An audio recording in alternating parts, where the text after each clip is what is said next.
Stop. Don't move. You're riding straight into a trap.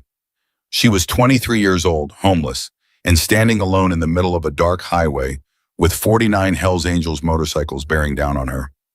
She had nothing, no phone, no weapon, no name that anyone in that world would recognize. But she raised both hands anyway, and she did not move, because she had seen what was waiting for them in the dark, and she knew that if she stepped aside, none of those men were coming home. If this story moved you, subscribe to our channel and follow Madison's journey all the way to the end. Drop a comment and tell us what city you're watching from. I want to see how far this story has traveled. The night Madison Reed stepped onto Highway 46 outside Bakersfield, California, she had not eaten in 2 days. That detail mattered later, when people asked how she found the courage to stand in front of 49 motorcycles in the dark. They expected her to say something powerful, something cinematic. Instead, she always told the truth. She was dizzy from hunger. Her shoes had a hole in the left sole, and her hands were shaking so hard she could barely keep them raised above her head. She was not brave in the way people imagine bravery. She was terrified. She just didn't move. 3 weeks before that night, Madison had been sleeping inside a gutted warehouse on the eastern edge of the industrial district, a stretch of cracked concrete and rusting metal that most people in Bakersfield drove past without looking at. The building had no heat, no running water, and a roof that leaked in 2 corners, but it had walls, and in Madison's world, walls meant something. They meant you were harder to find. They meant the wind couldn't get at you from every direction at once. They meant you had a door you could close even if the lock was broken and the hinges were bent. She had found the place 6 weeks earlier, guided there by a man named Walter Hayes, a 61-year-old former factory worker who had been living in the industrial district for almost 2 years. Walter was quiet and methodical in the way that people become when they have survived long enough without help to trust only what they build themselves. He kept his belongings organized in a rusted shopping cart. He knew which pipes in which buildings still carried water. He knew which section of the district the county code enforcement team checked on the first Tuesday of every month and which sections they never checked at all. He shared that knowledge with Madison the same way he shared everything carefully, without drama, as though the information was simply practical and there was no reason to treat it as generosity. "You don't want to be in the South Corridor," he told her the first day she arrived. "Company comes through there, not city. Private." "What kind of private?" Madison asked. Walter looked at her for a moment. He had gray eyes that had seen enough to make them permanently quiet. "The kind that doesn't leave paperwork," he said. Madison didn't push it. She had learned by then that people on the streets gave you exactly as much as they wanted to give you. And if you pressed for more, they gave you nothing at all. She took the corner of the warehouse Walter pointed her to, arranged the 2 blankets she owned into something that approximated a bed, and told herself she was going to be out of there in 30 days. She told herself that a lot. She had been telling herself that for 9 months. Her life before the warehouse was the kind of ordinary that becomes unbearable to think about once you've lost it. A one-bedroom apartment on the north side of Fresno, a job at a medical supply company filing insurance claims, answering phones. Evening classes twice a week toward a nursing degree. She was building slowly the way people build things when they have to pay for every credit hour themselves, brick by brick. She had a cat named Percy who knocked things off the counter every morning, and a coffee maker with a broken carafe she kept meaning to replace. Her mother's illness ended all of it. Not quickly the way some tragedies arrive clean and catastrophic, so that at least you know when you're in them. Slowly, over 14 months. Her mother's name was Carol, and she had been the kind of woman who fixed her own car and kept a vegetable garden and called Madison every Sunday night at 7 o'clock without fail. When Carol was diagnosed with a neurological condition that the doctors described in careful, measured language that Madison later realized was specifically designed to soften devastation, Madison did what daughters do. She showed up. She took unpaid leave from work. She drove back and forth to Fresno every weekend, and then every few days, and then she stopped going back to her own apartment at all. The medical bills were a different kind of disaster, the kind that doesn't feel like a crisis until suddenly it's the only reality you have. She went through her savings in 4 months. She borrowed from her cousin who lent what he could and then couldn't anymore. She sold the few things she owned that had value, a laptop, a camera, a small gold bracelet her mother had given her at graduation. She maxed out a credit card she'd been carrying at 0 balance for 3 years, and felt almost optimistic about it for about 2 weeks before she understood how wrong she was. When Carol died in March, Madison was $31,000 in debt and had not slept more than 5 consecutive hours in 4 months. She went back to Fresno and found that her apartment had been rented to someone else. There had been notices. There had been phone calls she hadn't answered because she had been in a hospital room watching her mother try to remember her own name. The landlord had followed the legal process correctly, a fact he was eager to establish when she stood in the parking lot with her remaining boxes. For 3 days, she stayed in her car. Then the car was repossessed. And then Madison Reed, who had once had a cat and a coffee maker and a nursing degree, she was building one credit at a time, was standing on a sidewalk in Fresno with 2 duffel bags and nowhere to go, trying to understand how any of this had happened. She was 22 years old. The streets teach you things that no other education provides. They teach you to read silences. They teach you to calculate the exact distance at which a stranger's eyes go flat, the precise moment when you shift in their perception from a person to an inconvenience. They teach you that hunger is loudest at 3 in the morning and that the cold isn't the temperature, the cold is the understanding that there is no place you are supposed to be. But the streets also teach you to notice. Madison learned to route a block before she walked down it. She learned to identify which businesses kept their back doors unlocked after closing and which ones had cameras covering the alley. She learned the rhythms of the industrial district, the way Walter had learned them, not by studying them, but by surviving inside them day after day until the patterns became instinct. That was how she saw them. It was a Thursday night in early November, cold enough that her breath made small clouds in the air, and she was moving through the industrial district's eastern perimeter, looking for a building she'd heard had a working heat vent near the loading dock. She wasn't running. She wasn't hiding. She was just walking quietly the way you learn to walk when you've been doing this long enough. Feet placed carefully, weight distributed, nothing about your movement that draws attention. The vehicles were parked without headlights in the shadow of a collapsed commercial garage. She counted 4 of them, 3 SUVs and a flatbed truck. The men around them were not talking. They were moving with the quiet efficiency of people who had planned what they were doing, and the quality of their movement, precise, unhurried, professional, was more alarming to Madison than anything else would have been. Panicked people were unpredictable, but often ineffective. Calm people who knew what they were doing were something else entirely. She stopped walking. She stood in the shadow of a corrugated metal wall and watched. One man was handling what appeared to be a heavy cable, thick as her forearm, feeding it from a spool on the back of the flatbed. 2 others were positioning it across the road surface, angling it so that it would be nearly invisible to anyone approaching from the west until they were on top of it. At that speed at night, a cable stretched across a road could take down a motorcycle before the rider knew what had happened. Could take down all of them. A 4th man stood slightly apart from the others with a phone to his ear. 49 riders, he said, should be coming through in the next 2 hours. Confirm the western approach is clear. Madison did not move. Her heart was doing something large and insistent inside her chest, but she kept her body absolutely still, the way she had learned to keep still in doorways when she needed to stay invisible. 49 riders. She didn't know who they were. She didn't know what they had done or what this group of men believed they had done. She knew only what she had seen, and what she had seen was preparation for something that would end with people dead on a dark road. She backed away from the wall so slowly the movement barely qualified as motion. She made no sound. She cleared the edge of the collapsed garage, and then she was in the open, and she started walking, and then she was running. She ran back to the warehouse. Walter was sitting on his cart reading a paperback under the beam of a hand-crank flashlight. Walter, she said. She was breathing hard. There are men setting up on the eastern road. They have cables. They're waiting for 49 motorcycle riders. Walter looked up from his book. He looked at her for a long moment. How many men, he said. 4 that I saw, maybe more in the vehicles. Walter closed his book. He set the flashlight down. He sat very still in a way that Madison had come to understand meant he was thinking hard. 49 riders, he said quietly. That's a chapter run. You know who they are? I know who comes through this stretch on Thursday nights in November, Walter said.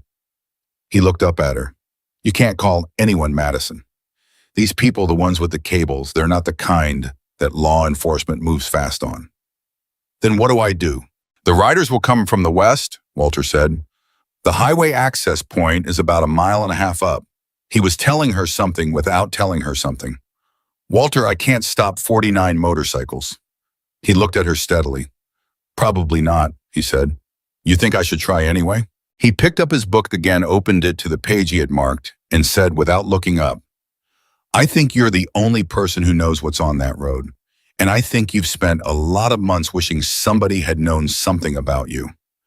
Madison stood there in the cold warehouse for 10 seconds. Then she picked up her bag, pulled her hoodie tighter, and walked back out into the dark. She was running when she cleared the industrial district and hit the open stretch of highway. Running not because she was panicked, but because the math was simple, 1.5 miles, 2 hours, maybe no time to waste. She was not built for running. 9 months of irregular meals and cold nights and hard surfaces had thinned her down in ways that had nothing to do with health. And by the time she reached the highway access point, she had a stitch in her side sharp enough to make her bend over with her hands on her knees for a full minute. She straightened up. She walked to the center of the road and she waited. She heard them before she saw them. The sound built from nothing to something, to everything, a low rolling thunder that was 49 engines running together, and the vibration of it came up through the road surface and into her feet before the headlights appeared over the distant rise. Madison raised her hands. She planted her feet. She did not close her eyes. The lights came over the ridge and resolved into a wall of brightness moving toward her at highway speed, and her entire body was screaming at her to move every nerve and instinct telling her to step off the road, to let it go, to save herself. Because there was no version of this where a 23-year-old woman in a torn hoodie successfully stopped 49 motorcycles on a dark highway and nobody got hurt. The lead bike's brakes hit, a sound like a scream of metal.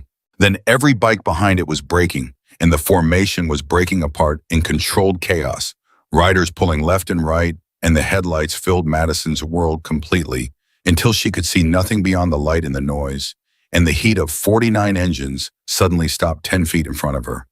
For a moment, nothing moved. Then a man swung off the lead bike. He was large, with a gray-streaked beard that reached his chest and arms that told a 30-year story in ink. He was maybe 50, maybe older. Built the way men get built when they have spent their entire adult lives on the road, solid, unhurried, completely unimpressed by things that were supposed to intimidate. He walked toward Madison with the measured pace of someone who had learned never to rush toward a situation he didn't understand yet. You out of your mind, he said. His voice was not angry. That surprised her. It was the voice of someone who was trying to calculate something. My name is Marcus Callahan, he said, and you just put yourself in front of 49 moving motorcycles on a pitch-black highway. So before I decide what to do about that, you're going to tell me exactly why. Madison lowered her hands. Her voice came out steadier than she expected. There are 4 men 2 miles east of here, she said. They've stretched a steel cable across the road at wheel height. They've got vehicles positioned on both sides. They knew there would be 49 of you, and they knew what time you'd be coming through. Marcus did not react. This was the thing about him that Madison would remember later when she understood more about who he was and what he had spent his life navigating. He didn't perform reactions. He received information and he processed it and he made decisions, and none of that process showed on his face. How do you know this? He said. I saw them setting up. About an hour ago, I came here as fast as I could. From behind Marcus, a voice called out, She's a plant. The rider who said it was younger, maybe 35, with sharp eyes and the specific kind of confidence that came from having been right about people in bad situations before. Think about it, Marcus. She knows our route. She knows our count. She's here to delay us while they reposition. Several riders murmured agreement. Madison looked at the young rider. If I was with them, she said, why would I warn you at all? They were planning on the element of surprise. A warning is the last thing they wanted. She's got a point, said another voice. Or she's the distraction, the first rider said. We stay here arguing with her. They've got time to set up on the alternate route. Then send someone to check, Madison said. She looked back at Marcus. Send 2 riders east on Highway 46 2 miles out. Tell them to go slow and use their lights. They'll see the cable. They'll see the vehicles. She paused. If I'm wrong, I'm wrong. But if I'm right and you ride through there without checking, there won't be anyone to come back and tell me so. The silence that followed was the longest of Madison's life. Marcus turned to the young rider. Cole, take Danny. Highway 46 East. 2 miles, move slow. Cole looked at Madison with the flat measuring stare of someone filing her face away for future reference. Then he got back on his bike. They waited in the dark for 11 minutes. Madison counted. Nobody spoke to her directly, but she was aware of being watched from every angle, assessed and reassessed by 47 pairs of eyes that had learned the hard way to read people quickly and accurately. She stood at the edge of the road and tried not to think about what happened in the next 11 minutes if she was right and what happened if she was wrong. A woman came to stand beside her. She was maybe 45 with dark hair pulled back in a calm that felt practiced. The kind of quiet that comes from having been in enough tense situations to understand that panic is a resource you can afford to spend exactly once. "You cold," the woman said. "I'm fine," Madison said. The woman unzipped her jacket and held it out. "Take it," she said. "You're shaking." "I've been shaking for a while," Madison said. "That's not the cold." The woman put the jacket around Madison's shoulders anyway without asking again. "My name's Rita," she said. "Madison." "You homeless, Madison." Madison looked at her. "Yeah," she said. Rita nodded slowly, like that answered several questions at once. "How long? 9 months. You got people?" "Not anymore." Rita was quiet for a moment. Then she said, "Whatever happens when Cole gets back, you did the right thing coming out here." "You don't know yet if I'm right." "Doesn't matter," Rita said. "You came out here in the dark, for people you don't know. That's the thing." Then Cole's headlight appeared over the rise, coming back fast, and everything changed again. Cole pulled up hard, and even before he'd fully stopped, Madison could see it in his face. Whatever quality of sharp skepticism he'd carried when he rode away was gone. What replaced it was something quieter and more serious. "Cable's there," he said. "Steel, across the full road. Can't see it until you're 15 feet from it." Nobody said anything. "3 SUVs and a flatbed," Cole continued. "I counted 6 men minimum, armed. They've got a sight line on the approach for about half a mile in both directions." He looked at Madison. He held it for a long beat. "She's right," he said. And then a strange thing happened. 47 people who had been looking at Madison Reed with suspicion or caution or flat calculation turned and looked at her differently. The shift was not dramatic. There was no moment of sudden warmth, no chorus of apology. It was subtler than that and more honest, the particular way that people look at someone they have just had to revise their understanding of. The recalibration, the moment when a person who was a question mark becomes a fact. Marcus walked back toward her. "You heard 49, he said. Exactly 49. That's what the man said on the phone." Marcus's jaw was tight. "Nobody outside this chapter knows we're running 49 tonight," he said. "We set that number at our meeting 2 days ago, which means someone who was in that room is feeding information." The silence that followed was a different kind of silence. Not tension, understanding. The realization moved through the group visibly, not as panic, but as a collective tightening, the specific quality of attention that comes when people who are already alert discover they have reason to be more so. "We had 11 people at that meeting," said a large man to Marcus's left. His name, Madison would learn, was Truck. Not his real name, but the name that had stuck so long. The real one was practically ceremonial. 11 people and the 4 of us standing here." "Then one of the 11, Marcus said. "That's a short list," Cole said. His voice was flat. "Short enough," Marcus agreed. He looked at Madison. "You said you saw them an hour ago. You've been in this area. What else did you see?" This was the moment Madison understood something had shifted in how Marcus was speaking to her. He wasn't humoring her anymore. He wasn't managing her. He was asking the question he would ask someone whose intelligence he trusted. She told him everything. The vehicles, the positions, the specific way the cable had been fed across the road surface and at what angle. The man on the phone and the exact words she had heard. "The western approach is clear," she said. That's what the man on the phone confirmed, which means they only set up on the eastern stretch. "They didn't expect us to stop," Marcus said. "They expected you to ride straight through," Madison said. "By the time the first bike hit the cable, there wouldn't have been time to do anything except fall." The word fell on the group like something physical. Marcus looked at her for a long moment. Then he said, "Who are you?" And Madison Reed, who had been invisible for 9 months, who had walked past 100 people who looked through her like she wasn't there, took a breath. Nobody, she said. That's kind of the point. Marcus shook his head slowly. You stopped 49 motorcycles in the dark with your bare hands, he said. That's not nobody. They moved the group off the highway onto a wide gravel shoulder, while Marcus conferred with Cole Truck and two other senior riders whose names Madison didn't catch. She sat on the guardrail with Rita's jacket still around her shoulders, watching them talk. Their voices were low and she couldn't hear the words, but she could read the shape of the conversation, the gesture toward the east, the gesture toward the group. The moment when Marcus pressed both hands flat on the seat of his bike and was still for a second in the way people are still when they are finishing thinking. Then Marcus came back.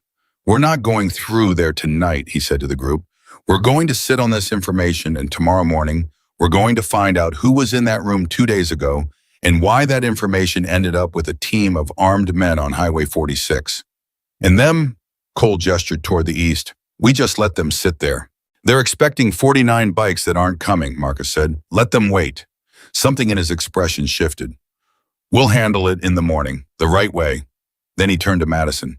You need food, Didem, he said. It wasn't a question.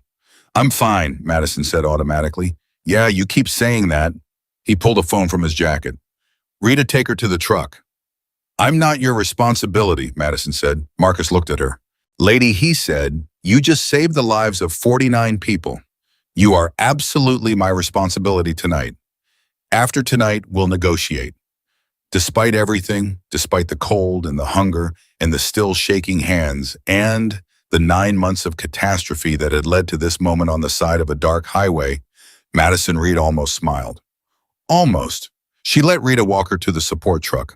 She ate 2 sandwiches and drank a bottle of water and sat wrapped in a stranger's jacket and listened to the sounds of 49 people reorganizing around a threat they had survived only because someone they didn't know had decided in the dark, with nothing to gain and everything to lose, to step into the road. She thought about Walter back in the warehouse with his flashlight and his book. She thought about what he had said. I think you've spent a lot of months wishing somebody had known something about you. She hadn't stepped onto that highway because she was brave. She had stepped onto it because she knew exactly what it felt like to be the person whose name nobody knew and whose danger nobody saw. She had stepped onto it because 49 strangers were about to become invisible in the worst possible way, and she was the only person standing between them and the dark. And because, somewhere in the 9 hardest months of her life, Madison Reed had made a decision she hadn't even realized she was making. She had decided that what had been done to her, the looking away, the stepping past the practiced invisibility that the world performs on people it has decided not to see, was not something she was willing to pass forward. Not even to strangers, not even in the dark, not even at a cuss. Marcus Callahan sat on the guardrail 20 feet away, and she could see that he was watching her the way he'd been watching her since Cole came back over that rise. Not with pity, not with charity, with the careful recalibrating attention of a man who has just discovered that he has been wrong about something and is taking it seriously. He would ask her more questions. She would give him more answers. And what would come from those answers? What would unspool from this one night on a dark highway outside Bakersfield would reach further than either of them could see from where they were sitting. But that was later.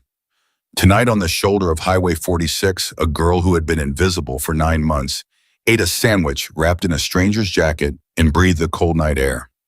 And for the first time in a very long time, she did not feel like she was disappearing. Marcus Callahan did not sleep that night. Madison knew this because she didn't sleep either, and every time she shifted on the bench seat of the support truck and looked through the windshield, she could see him. He was sitting on his bike with his arms crossed and his eyes moving between the road and his phone, and the faces of the people around him doing the kind of thinking that doesn't stop when you close your eyes because it isn't really thinking anymore. It's calculating. Running numbers, checking angles. Trying to find the one piece that explains how 49 people who trusted each other ended up with their road in the hands of men with steel cables and guns on a dark highway. 11 people had been in that room 2 days ago. One of them had made a phone call, and Marcus was going to find out which one. Rita had fallen asleep sitting upright in the driver's seat with her jacket folded under her head, and Madison studied her for a while, the easy way she breathed, the complete absence of tension in her shoulders, and felt something close to envy. Rita had learned how to rest inside danger. That was a skill Madison had never fully developed. She could survive inside danger. She could move through it, navigate it, make decisions inside it, but she couldn't rest in it. Every time she felt sleep pulling at her, some part of her brain reminded her where she was and why, and snapped her back to waking. Around 4 in the morning, Marcus walked to the truck and knocked twice on the passenger window. Madison rolled it down. "You're not sleeping," he said. "Neither are you." He looked at her for a moment. Then he opened the passenger door and leaned against the frame without getting in the way people do when they want to talk but haven't decided how much yet. "Tell me about the man on the phone again," he said. "The one you heard." Madison had already told him this twice. She told him again the same way because the details were exact and she hadn't invented any of them, and there was nothing to improve or adjust. "He said 49 riders," she said. "He said they should be coming through in the next 2 hours. He asked whoever was on the other end to confirm the western approach was clear." "Did he use any names?" "Not on his end, not while I was listening." "What did he look like?" "Medium height, dark jacket. He was standing apart from the others. He had the kind of posture that says he was giving orders, not taking them." Marcus was quiet. "You notice a lot," he said. "I've had time to practice," Madison said. "When you don't have anything, you pay attention. It's the only currency you've got." Marcus looked at the road. "The man you're describing," he said slowly, "sounds like someone who works for a company called Black Ridge Solutions. Private security officially, muscle and intimidation in practice." He paused. "We've had run-ins with them before. 2 years ago, they were hired to push people off a strip of land north of here. Families mostly. Some of them had been on that land for 20 years. "What happened?" "We got in the way," Marcus said. "Put our name and our bodies between Black Ridge and about 40 families they were trying to drive out. Made a lot of noise. Generated enough attention that the developer behind the whole thing decided it wasn't worth the publicity." He looked at her. Apparently, he changed his mind. "So this was revenge," Madison said. "This was a business decision," Marcus said.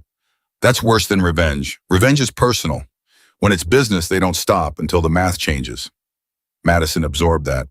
"The land in the industrial district," she said. "The area where I've been staying. Walter told me when I first got there that private company men came through the South Corridor. He called them the kind that don't leave paperwork."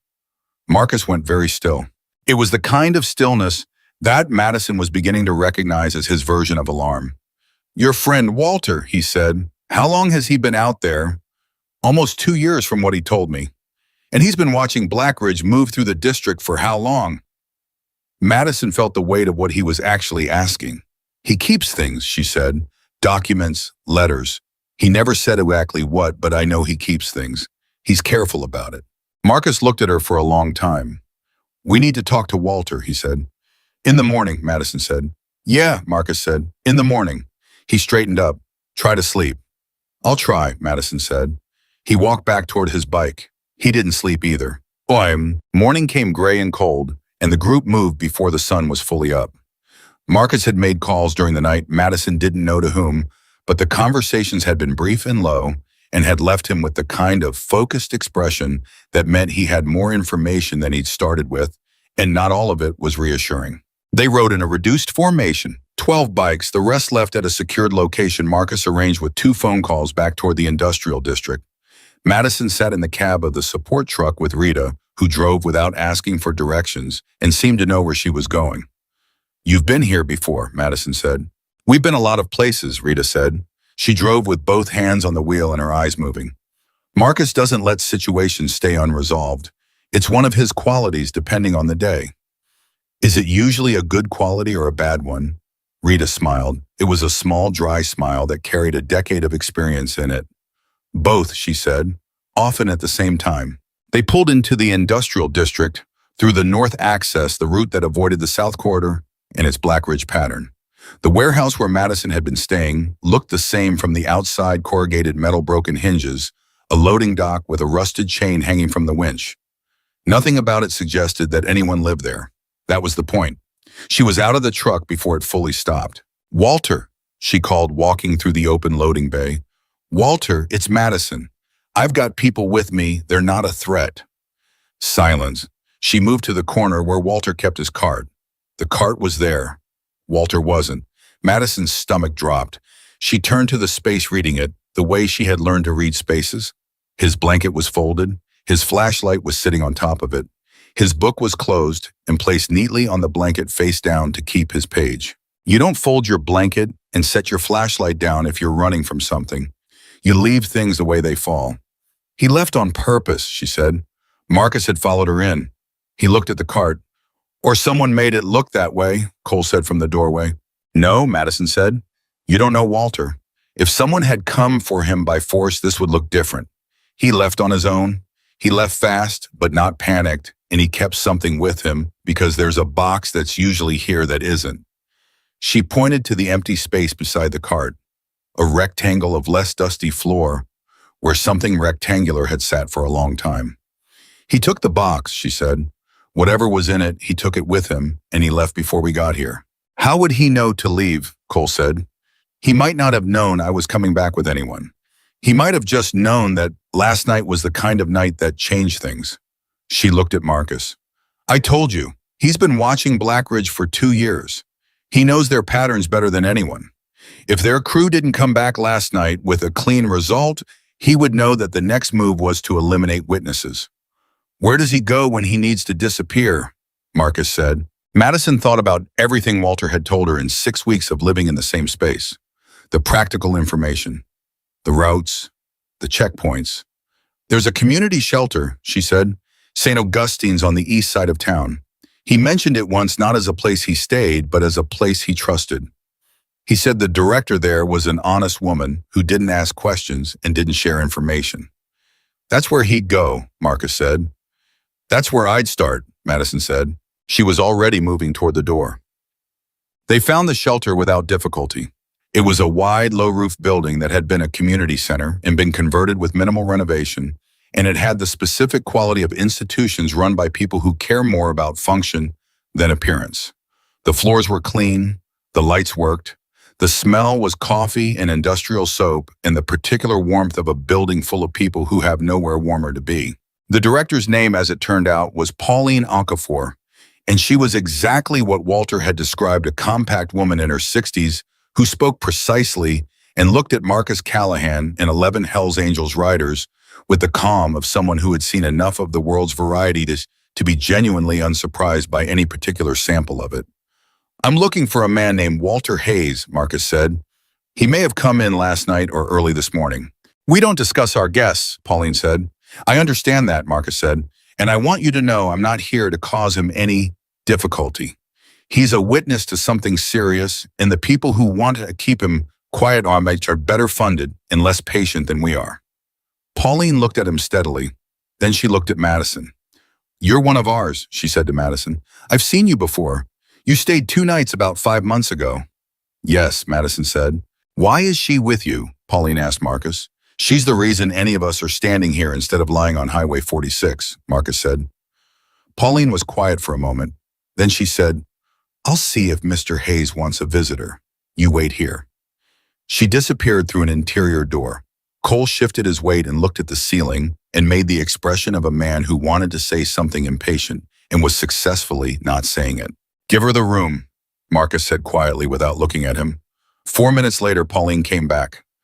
He'll see the young woman, she said. Just her? Cole started to object. Marcus stopped him with one hand. Go, Marcus said to Madison. Walter Hayes was sitting at a table in a small room off the main hall, and he looked at Madison with the gray-eyed steadiness she had come to think of as his permanent expression, the look of a man who has made peace with most things and is working on the rest. He had a box on the table in front of him. It was a metal document box, the old-fashioned kind, with a clasp and a small lock. The lock was open. I heard you come back, he said, last night. Heard you leave again fast. I was trying to warn them, she said. I know, I figured. He looked at the box. Did it work? Yes. Something shifted in his face. Not surprise exactly. More like relief that had been holding itself at a careful distance and finally let itself arrive. Good, he said. Madison sat across from him. Walter, I need to ask you something, and I need you to answer me straight. When have I not? He said. The box.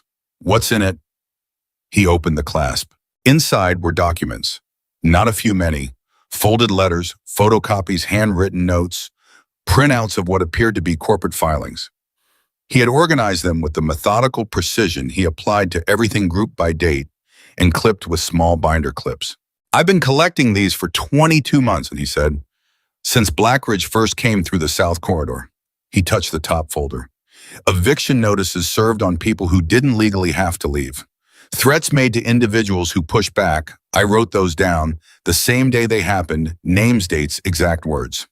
Correspondence from a company called Blackridge Solutions, addressed to a law firm that represents a man named Richard Holloway, and 3 photographs. Of what? Of men I recognized, men from the South Corridor.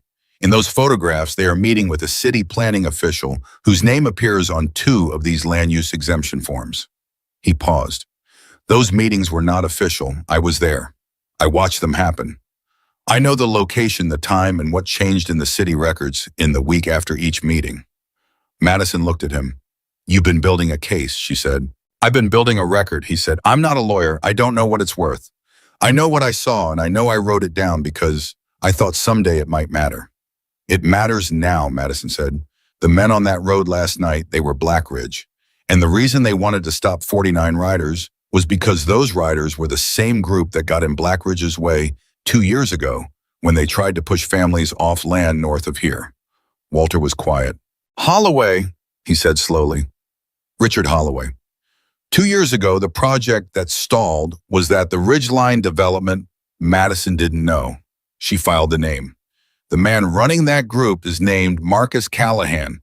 He's outside right now." "I know who Marcus Callahan is," Walter said. That surprised her. "You do? I've been out here long enough to know a lot of things," Walter said. He looked at the box. 2 years ago, when the Ridgeline families were fighting Holloway, some of them got help. Legal counsel, media attention, resources they shouldn't have been able to afford. He looked at her steadily. It didn't come from nowhere. Madison looked at him. "Marcus," she said. Walter said nothing, which was his way of saying yes. She sat back in the chair. The shape of it was becoming clearer now. Holloway had backed off the Ridgeline project 2 years ago because Marcus and the Hells Angels had made it too expensive and too public.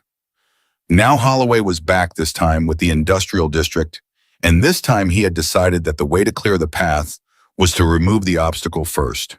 49 riders, 1 steel cable, 1 dark highway. And the only reason any of it had failed was because a homeless woman with a hole in her shoe had been walking through the industrial district at the wrong time and had decided, for reasons that had nothing to do with strategy and everything to do with the 9 worst months of her life, to do something about it.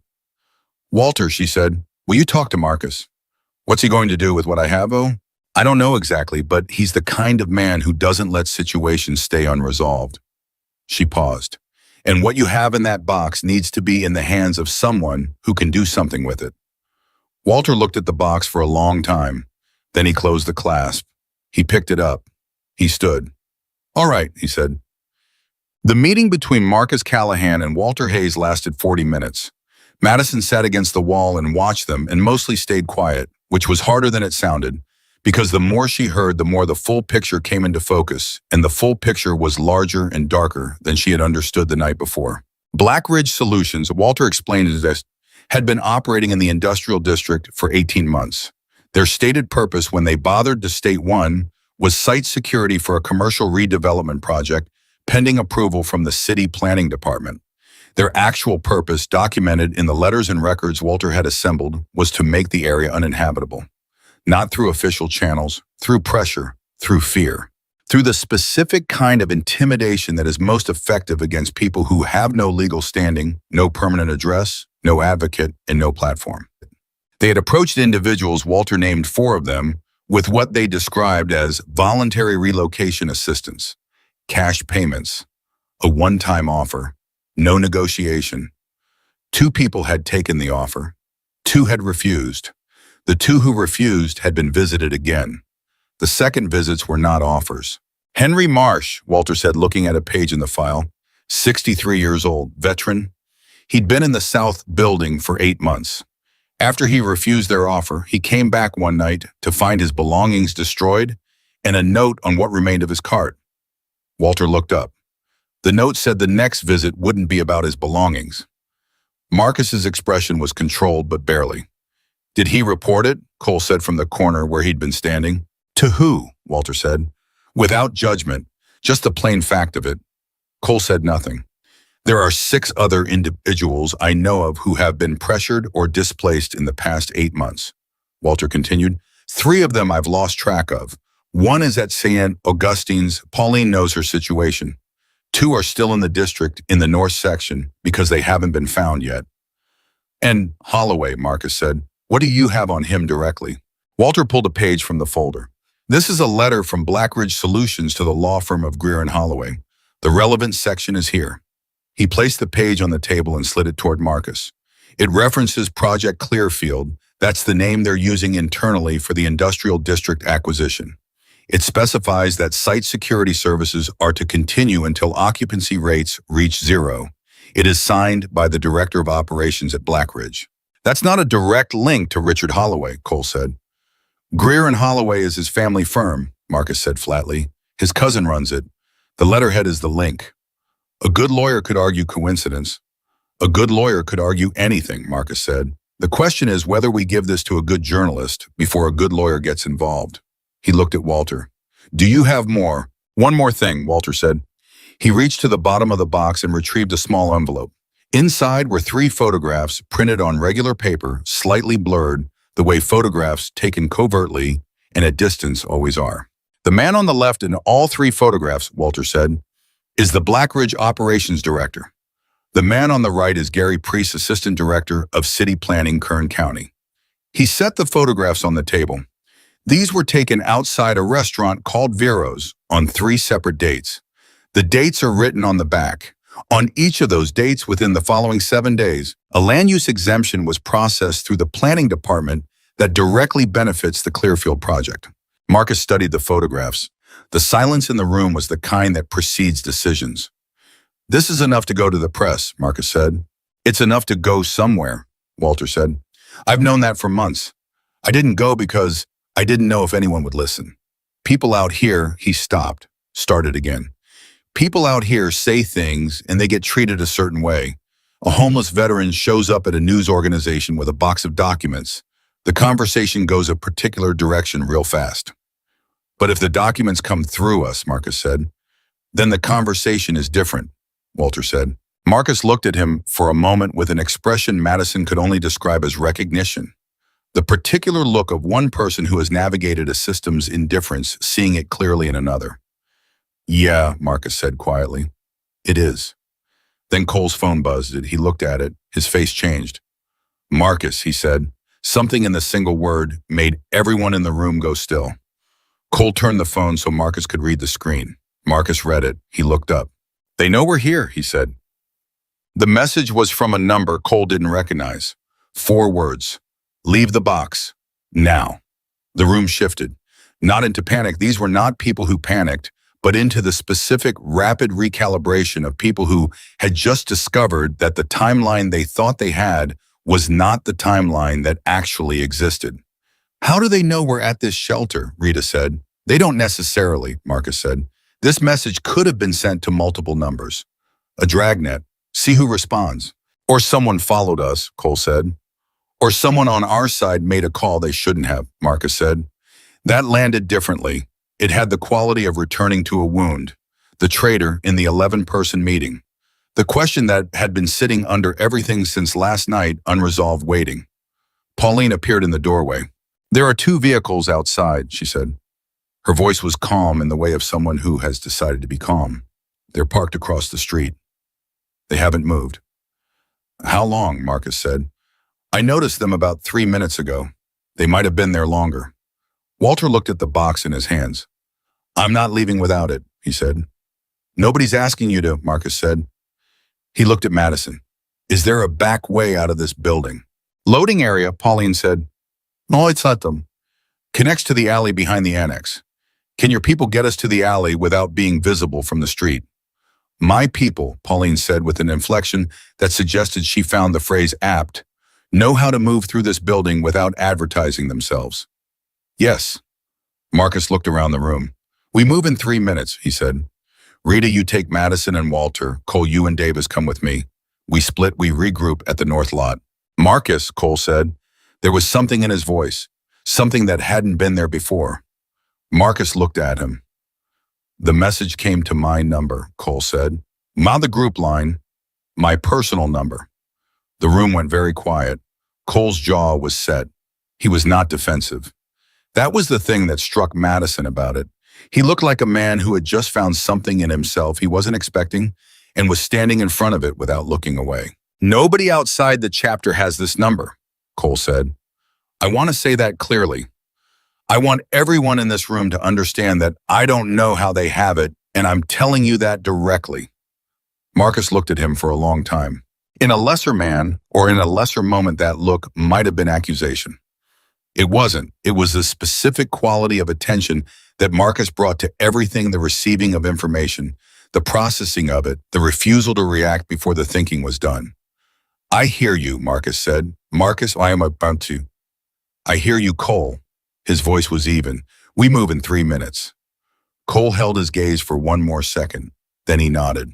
Madison watched this exchange and felt the weight of it, not the drama of it, but the real specific weight of what it meant to be in a group where trust was the currency, and someone had just found a hole in their wallet and didn't know how it got there. She thought about Cole on his bike the night before riding east into the dark to check her story, the way he'd looked at her when he came back, the flat, serious face of a man revising his assessment. She thought about how trust worked, how it was built in years and tested in the seconds. She thought about Walter, who had spent 22 months alone with a box full of evidence and no one to give it to because the calculus of who would listen to someone like him had never resolved in his favor. She thought about all the ways people learn not to count on each other. And she thought about this room right now with this specific group of people and the strange, unrepeatable chain of accidents and choices that had assembled them here. A homeless woman, a homeless veteran, a motorcycle club president, a woman named Rita, who gave her jacket to strangers, and a man named Cole, whose phone number had ended up somewhere it shouldn't be. Pauline touched her arm. Time to move, she said. Madison stood. She looked at Walter, who was holding his box against his chest with both arms, the way you hold something you have waited a very long time to hand off to the right person. You ready, she said. Been ready for 22 months, Walter said. They moved through the shelter's back corridors quiet and fast, and Madison stayed close to Walter, and outside on the street, 2 vehicles sat and waited. And somewhere in the network of the morning, a thread was pulled, and the whole shape of the trap that had started on Highway 46 the night before began to reveal itself as something larger than any of them had fully seen. Not just one ambush, not just 49 riders, not just a homeless woman and a box full of documents. A plan that had been running for 2 years, patient and methodical, and well-funded to clear a path for a man named Richard Holloway, who had decided that the way to build an empire was to make sure that the people who might object were either gone or silent. But he hadn't counted on Madison Reed. He hadn't counted on Walter Hayes. And he absolutely had not counted on what happened when 2 people that the world had decided not to see decided together to be seen. They came out of the shelter's side corridor into the alley at a near run, and the cold hit Madison like a wall. The particular cold of early morning in a California valley town, damp and sharp, the kind that gets into your lungs before your body has a chance to brace for it. She didn't slow down.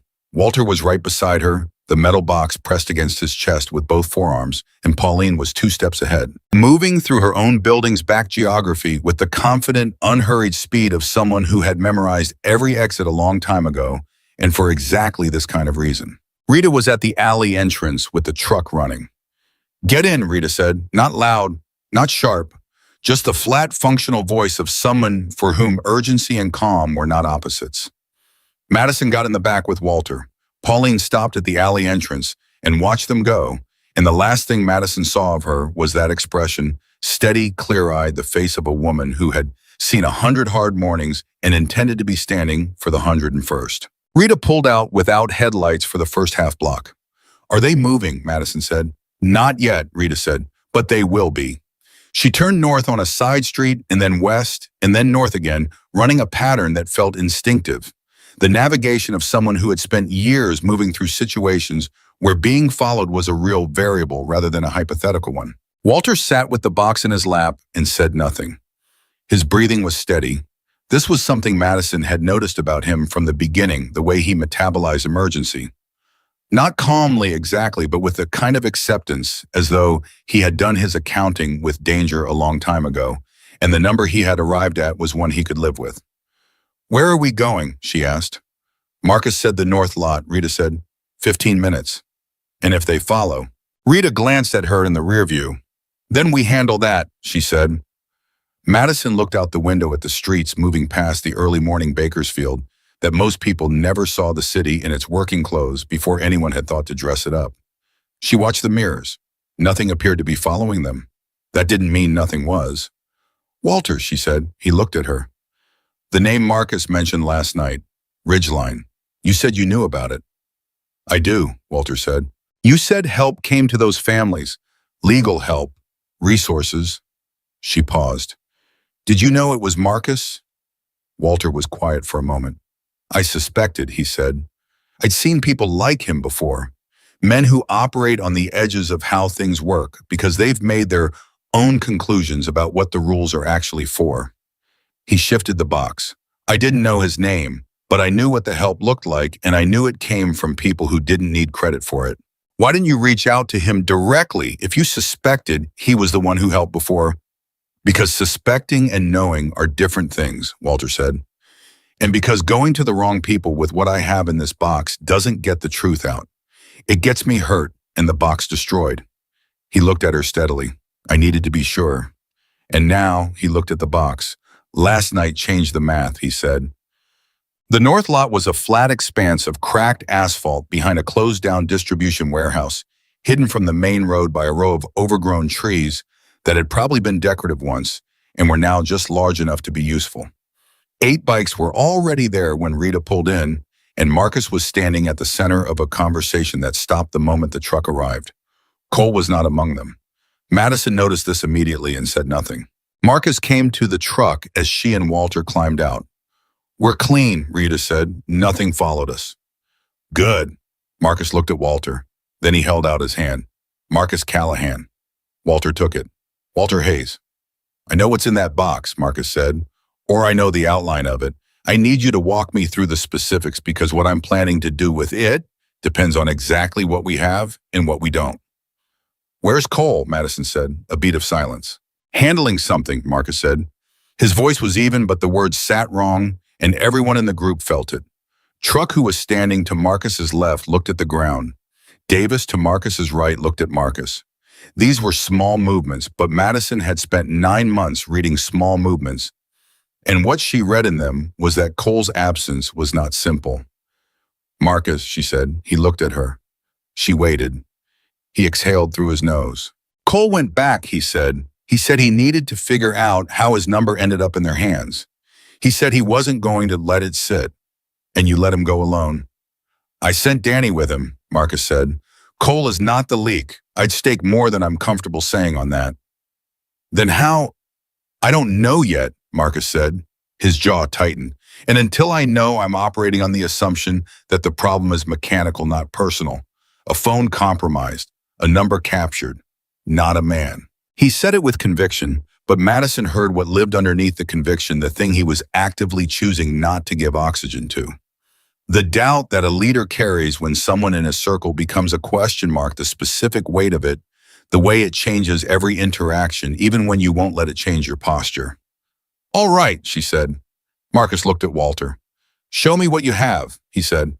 "Diesta." They sat in the cab of the truck with the box open between them, and Walter walked Marcus through it the same way he had walked Madison through it at the shelter, methodically, without embellishment, dates and names, and the exact words from letters and conversations and the records that had quietly shifted in the week after each photograph meeting. Marcus asked precise questions. Not the questions of someone trying to find holes in the story, the questions of someone building a structure and checking each piece as it goes in. "This exemption," Marcus said, pointing to a document, "this is the 3rd one processed by Priest's office." "4th," Walter said. "The 3rd was smaller, a zoning adjustment that looks routine unless you know what's adjacent to the affected parcel." "What's adjacent?"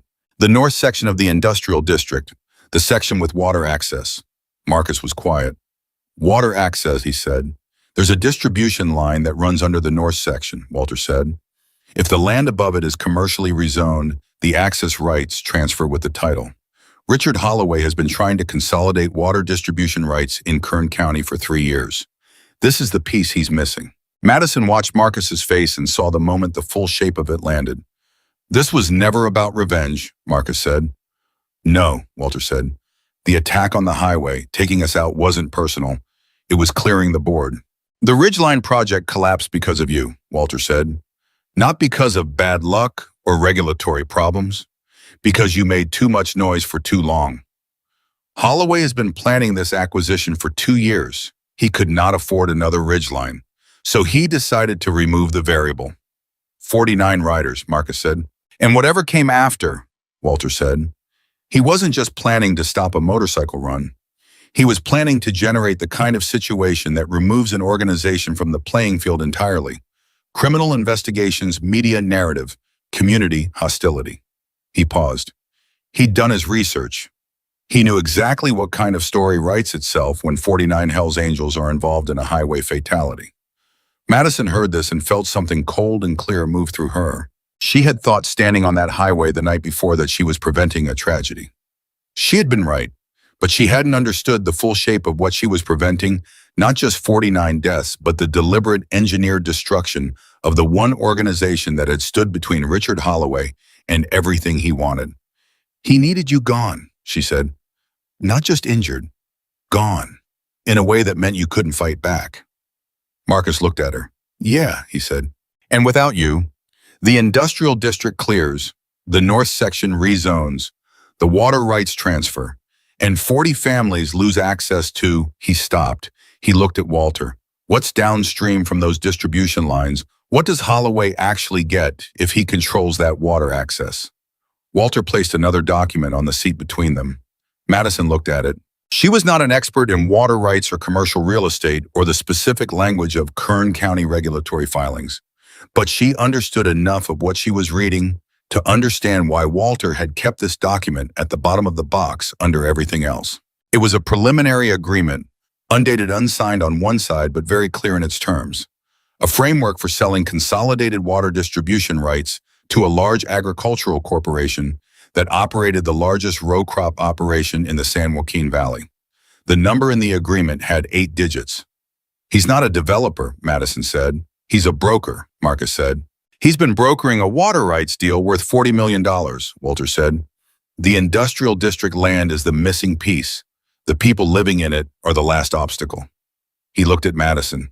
You and Henry Marsh and the families he's already displaced and everyone else who's been sleeping in the South Corridor, you were never the target.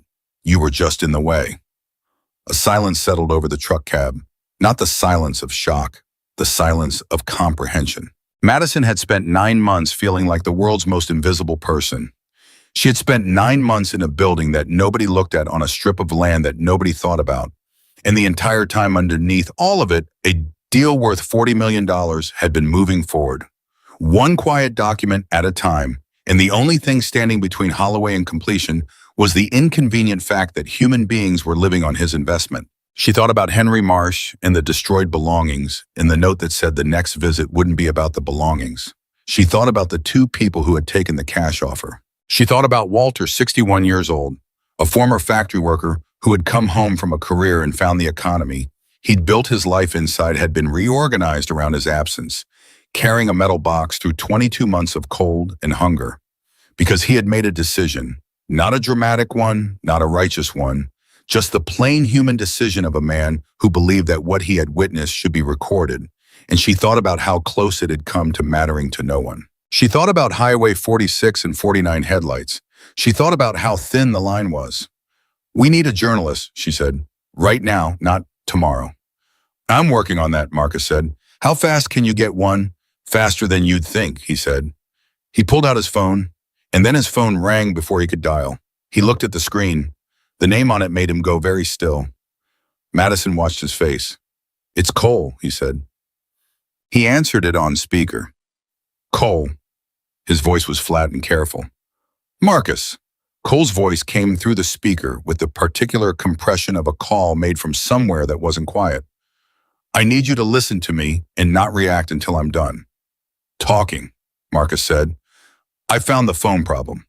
A pause. It wasn't mechanical. Nobody in the truck spoke. There's a man named Garrett Sims, Cole said. He's been a part of the Fresno chapter for 8 months. He came in with a reference from someone in Arizona we all trust. He's been at 3 of our chapter coordination meetings in the past 4 months, including the one 2 days ago. Garrett Sims, Marcus said.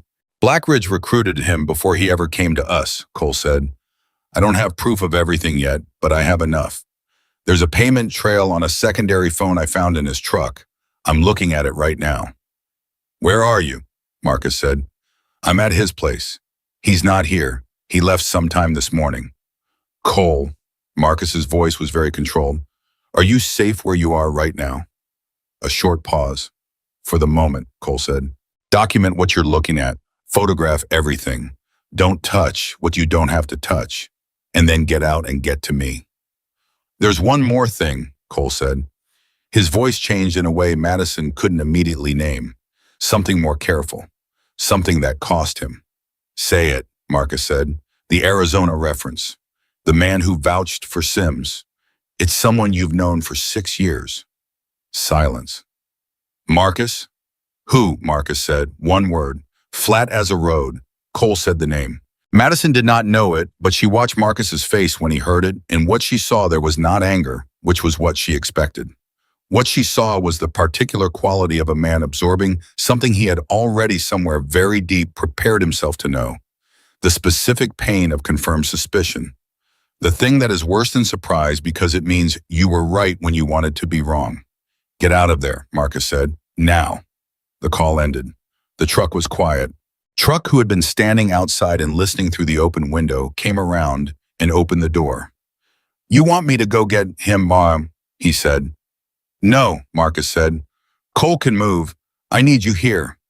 He looked at the phone in his hand for a long moment, then he put it in his jacket pocket and looked at Madison and Walter with the eyes of someone who has just crossed a line that doesn't have a backside. How long do we have? Madison said.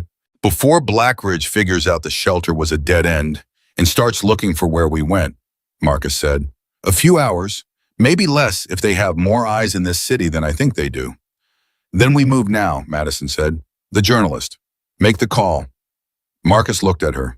In another situation a week ago, a day ago, on any morning that wasn't this one, he might have weighed the decision longer. Might have run the angles more thoroughly, considered the risk columns, thought about what it meant to hand $40 million worth of damaging documentation to a member of the press before he had perfect certainty about every element. But he had learned something about Madison Reed in the past several hours. She moved when it was time to move. She didn't wait for conditions to be perfect, because she had lived long enough in conditions that were never perfect to understand that waiting for perfection was just a prettier name for not acting. He made the call. The journalist's name was Karen Ellison. She was 48, worked for an investigative outlet based in Sacramento that had broken 3 major stories on California land use corruption in the past 5 years. And she answered Marcus's call on the second ring with the specific alertness of someone who had been sleeping lightly and waiting for a call like this without knowing it was coming. Marcus Callahan, she said, I haven't heard from you in 2 years. I know, he said, I've got something for you. How big? He looked at the box. $40 million, 2 years of documented misconduct, a city planning official taking bribes, a private security firm that tried to kill 49 people last night, and a witness with 22 months of original evidence. A pause. Where are you? She said. Bakersfield, North End. I can be there in 3 hours. Make it 2, Marcus said. Another pause. Who's the witness? She said. Marcus looked at Walter. A man who's been paying attention for a long time, Marcus said. And a young woman who stopped 49 motorcycles with her bare hands last night to make sure this story had a chance to exist. Karen Ellison was quiet for a moment. Then she said, I'll be there in 2 hours.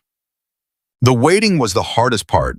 Madison knew how to wait. She had spent 9 months waiting for weather to change, for opportunities to open, for the particular alignment of circumstances that would let her take the next small step. She knew the texture of waiting, and she had made a kind of peace with it. But this waiting was different. This waiting had a clock. She sat with Walter at the edge of the lot while Marcus coordinated and Rita organized, and the remaining riders moved around them with the calm, purposeful energy of people who had been told what the job was and were doing it. "How are you?" she said to Walter. He thought about the question the way he thought about everything genuinely without dismissing it. "Tired," he said. "The good kind maybe, the kind where you're tired because something is actually happening instead of tired because nothing is." Madison understood that distinction precisely. "When this is over," she said, "when Ellison has the story and the documents are somewhere safe, what do you want?" Walter looked at his hands. "I want Henry Marsh to get his belongings back," he said.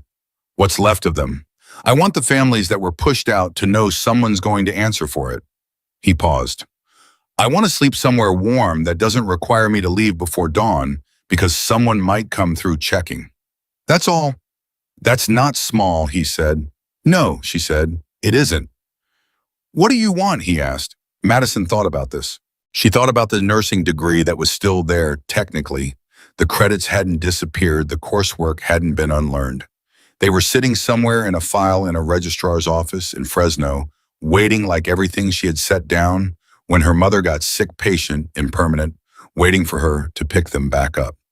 She thought about a coffee maker with a working carafe. She thought about a cat named Percy, who had been rehomed 9 months ago to a neighbor who had offered and whom she had thanked with the specific, devastating gratitude of someone who cannot refuse a kindness they cannot afford to repay. "I want to go back to school," she said. "I want to finish what I started." "You will," Walter said. "You don't know that." "No," he said, "but I know you walked onto a highway in the dark for 49 strangers. Getting back to school is easier than that." Madison almost smiled. The sound of a bike coming fast made everyone in the lot turn simultaneously. Cole came in hard and stopped short and was off the bike before it fully settled, and the look on his face told Madison everything before he opened his mouth. "They found the truck," he said. "From the shelter, someone identified it. Blackridge is moving through the south end of the district right now, and they're heading this way." "How far?" Marcus said. 15 minutes, maybe 20. Marcus looked at his watch, then at his phone. Karen Ellison was 90 minutes out. "We can't stay here," Davis said. "We can't move the evidence in the open," Truck said.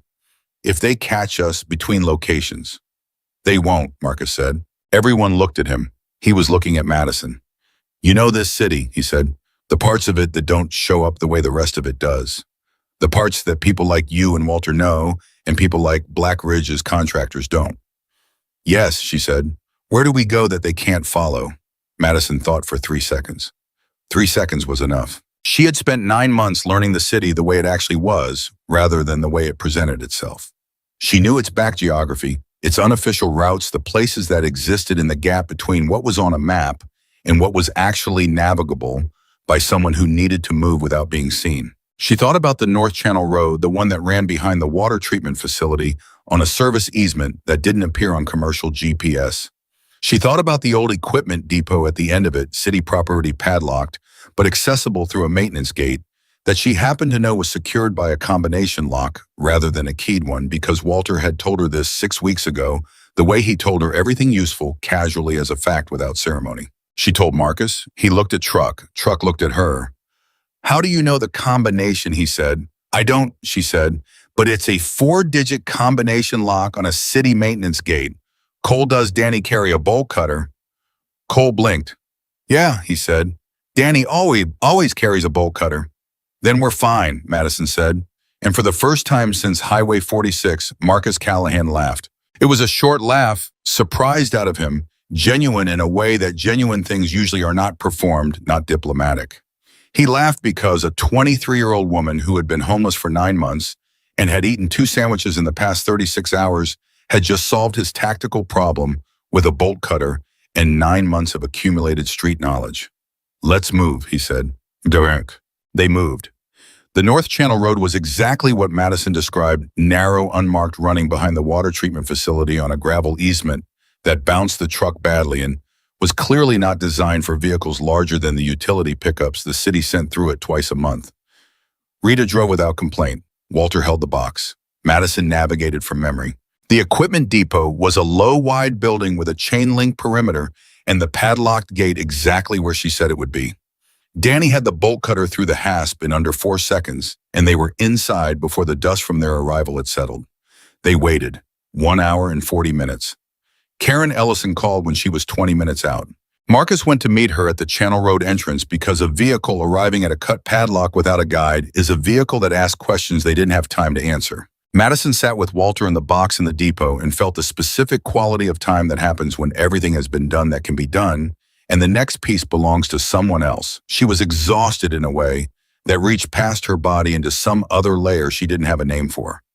The kind of tired that comes not from physical exertion, but from the sustained effort of caring intensely about outcomes that you cannot entirely control. Truck sat across from them with his arms on his knees.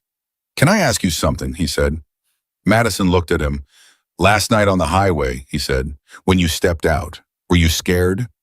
"Terrified," she said, "but you didn't move." "No." He was quiet for a moment. "I've been in some places," he said. "I've been in situations where the reasonable thing and the right thing were the same and the wrong thing was tempting, and I made the right call and it cost me and I'd do it again." He paused.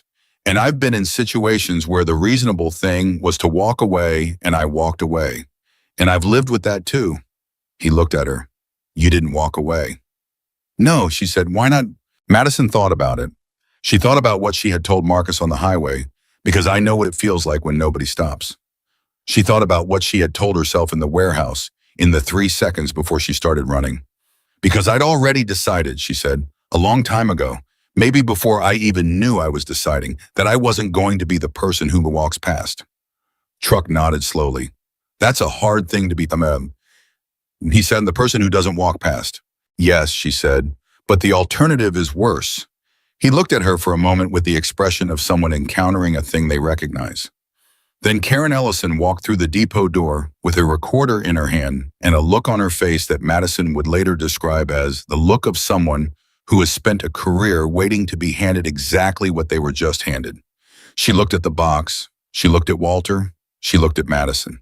"Tell me everything," she said. "Start from the beginning." Walter opened the box, and the $40 million secret that Richard Holloway had spent 2 years building and one night trying to bury walked out of the dark and into the light. But the thing about secrets held by men like Holloway men, with resources and lawyers, in the specific confidence that comes from having been protected by both for a long time, is that they don't surrender quietly. And Richard Holloway was not a man who intended to surrender at all. Karen Ellison worked fast.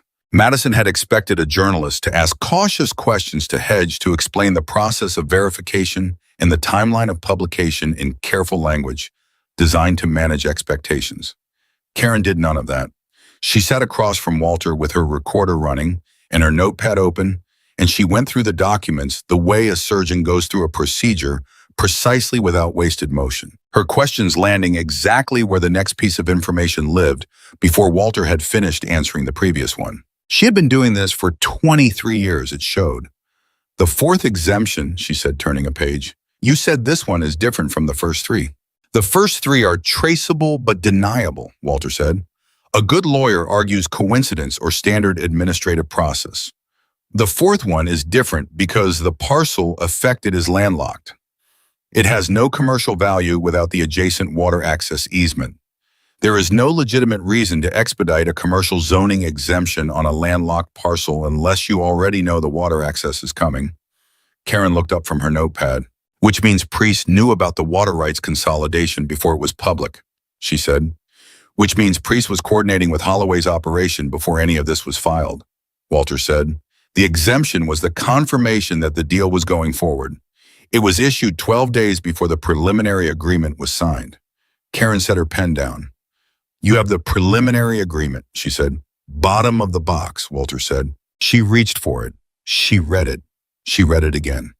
"Walter," she said. She said his name the way people say a name when they are trying to communicate that they are taking someone seriously and want them to know it. "How did you get this?" "I didn't take it from anyone," he said. "I found it in the South Corridor in a vehicle that was parked there overnight about 4 months ago. The vehicle left. The document didn't. I don't know if it was careless or if someone wanted it found. Either way, I kept it." Karen was quiet for a moment. Either way, she said, it's the center of everything. I know, he said. Madison had been listening from 6 feet away, sitting on an overturned crate with her back against the wall. She was watching Karen's face and doing the same thing she did with every face she spent time reading, mapping the responses, noting which details landed hardest, tracking what Karen's body did when her mind processed something significant. When Karen read the preliminary agreement, her shoulders dropped half an inch and she exhaled through her nose. That was the tell. That was the moment when Karen Ellison understood that this was not a local story. Marcus came in from the perimeter where he'd been managing the riders and took a position near the door. He had the specific quality of contained energy that Madison associated with people who are doing the right thing and know it and are still running the risk calculations behind their eyes on an ongoing basis because doing the right thing and being safe are not the same variable. How long does publication take? He said to Karen. For a story this size, I need to give Holloway and Blackridge a chance to respond before we run it. That's standard. 24 hours. We don't have 24 hours, Marcus said. Legally, Marcus said with a patience that had a hard floor underneath it. Holloway had 49 people almost killed last night. He has contractors running active surveillance in this city right now. He has a city planning official in his pocket and at least one person who was placed inside my organization specifically to feed him information. You understand what happens if he gets 24 hours to prepare a response. Karen looked at him. I understand, she said. I'm not saying I wait 24 hours before I do anything. I'm saying that's the legal requirement before publication. She paused. But there are things I can do before publication that change the landscape. Like what? Madison said. Karen looked at her. This was the third time Karen had looked at Madison with that particular quality of attention, not the way she looked at Walter, which was the look of a journalist processing a source, and not the way she looked at Marcus, which was the look of a journalist assessing a power dynamic. The way she looked at Madison was something else, something that Madison couldn't entirely name, but that felt uncomfortably close to the way someone looks at a story they haven't decided how to tell yet. I can file for emergency protective status on the documents through my publication's legal team, Karen said. That puts the evidence in a legal framework that makes it significantly harder for Holloway's lawyers to suppress or challenge. I can contact the state attorney general's office with a notification that we're in possession of evidence relevant to potential public corruption. That doesn't require him to be notified. And I can reach out to 2 other journalists I trust implicitly and begin parallel verification, which means that even if something happens to me or the documents, the story has legs in multiple directions. The room was quiet. How fast can you do those 3 things? Marcus said. The legal filing 20 minutes. The AG notification another 10. The journalist calls, I make those simultaneously. She looked at her phone. Give me 45 minutes and Richard Holloway's lawyers will not be able to kill this story no matter what they do. Then start now, Marcus said.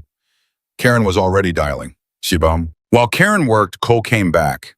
He came in through the side entrance and went straight to Marcus, and the conversation they had was quiet and short and had the quality of 2 people finishing a discussion that had started somewhere else and had been running underneath everything else all morning.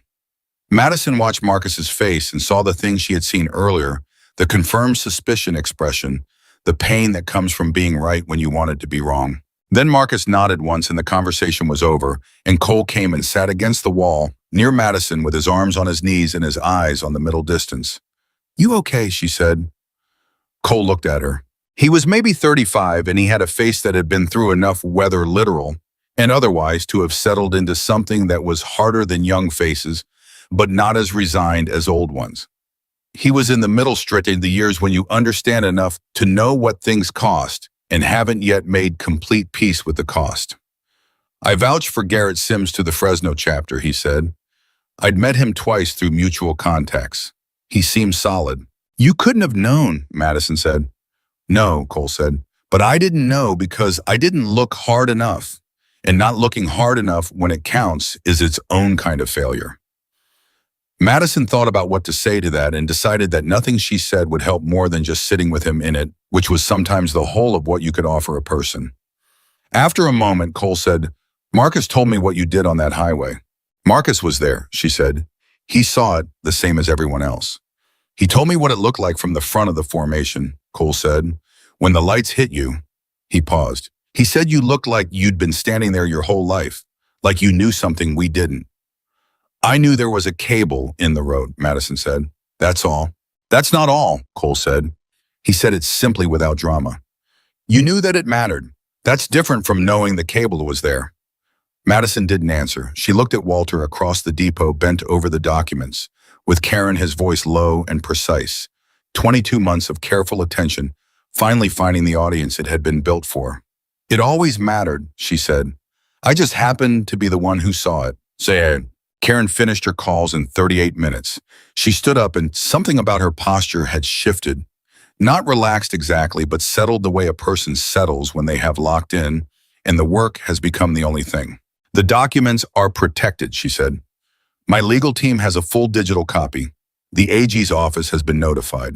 2 colleagues are beginning independent verification through corporate filings and public records. She looked around the room.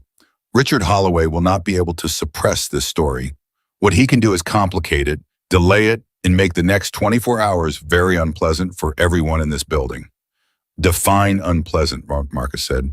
His lawyers will move to establish a narrative. They'll try to get ahead of the story by controlling what breaks first. If they know I have this, and they will know because these things move fast at his level, they'll leak a counter story designed to compromise the credibility of the sources. She looked at Walter. A homeless man's documents.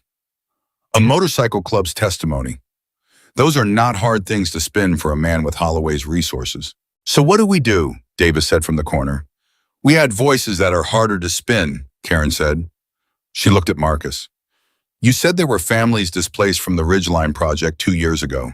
If any of them are willing to speak, that's a different kind of testimony. I can make calls, Marcus said. There's also the planning official, Karen said. Gary Priest. Before Holloway's lawyers reach him, there's a window where Priest might decide that cooperation is better than exposure. She paused. Men who take bribes are not usually men with strong commitments to loyalty. They're men with strong commitments to self-preservation. You want to approach Priest directly, Cole said. I want someone to, Karen said. Not me, not yet. Someone he won't recognize as a journalist. The room's attention shifted without anyone moving. Madison felt it before she saw it. She looked up and found that Karen was looking at her. No, Marcus said immediately. I'm not asking her to do anything dangerous, Karen said. Priest is a public official. He has a city office. A person can walk into that office and ask him a question. His response to that question will tell us more than a dozen documents. What question? Madison said. Stop, Marcus said. Marcus, Madison's voice was quiet but direct. I heard the question. Let me think about it. Marcus looked at her. For a moment, the room balanced on the specific tension of 2 people who had spent less than 24 hours together and had somehow ended up in a dynamic where they were both trying to protect each other from different directions. She's right that someone needs to do it, Cole said. He said it carefully like a man acknowledging a math problem whose answer he doesn't like. And she's right that it can't be us. The moment Blackridge sees anyone connected to the chapter walking into a city office, it tells them where we are and what we know. She's a 23-year-old woman who slept in a warehouse last night, Marcus said. She's also the only person in this room, Madison said, who Blackridge doesn't have a file on. Silence. She walked onto a highway, Rita said quietly, in the dark, to stop 49 bikes. She looked at Marcus. She's not fragile. Marcus looked at Madison for a long time. Then he said, What's the question? Karen leaned forward. You walk into Priest's office, she said. You tell him you're a resident of the industrial district. You tell him you have been receiving intimidation from a private company calling itself Blackridge Solutions, and you want to know what city protections exist for occupants of the land during commercial rezoning proceedings. She paused. You're not accusing him of anything. You're asking a bureaucratic question. His answer, or more precisely, his reaction to the question will tell us whether he knows the Clearfield project is about to become public. And if he knows, Madison said, then he'll do one of 2 things, Karen said. He'll try to remove you from the building as quickly as possible, or he'll try to find out what you know. Either reaction gives us information. And if he calls Blackridge while she's still in the building, Marcus said, then she leaves, Karen said. If they're watching the building, then I need to know that too, Madison said.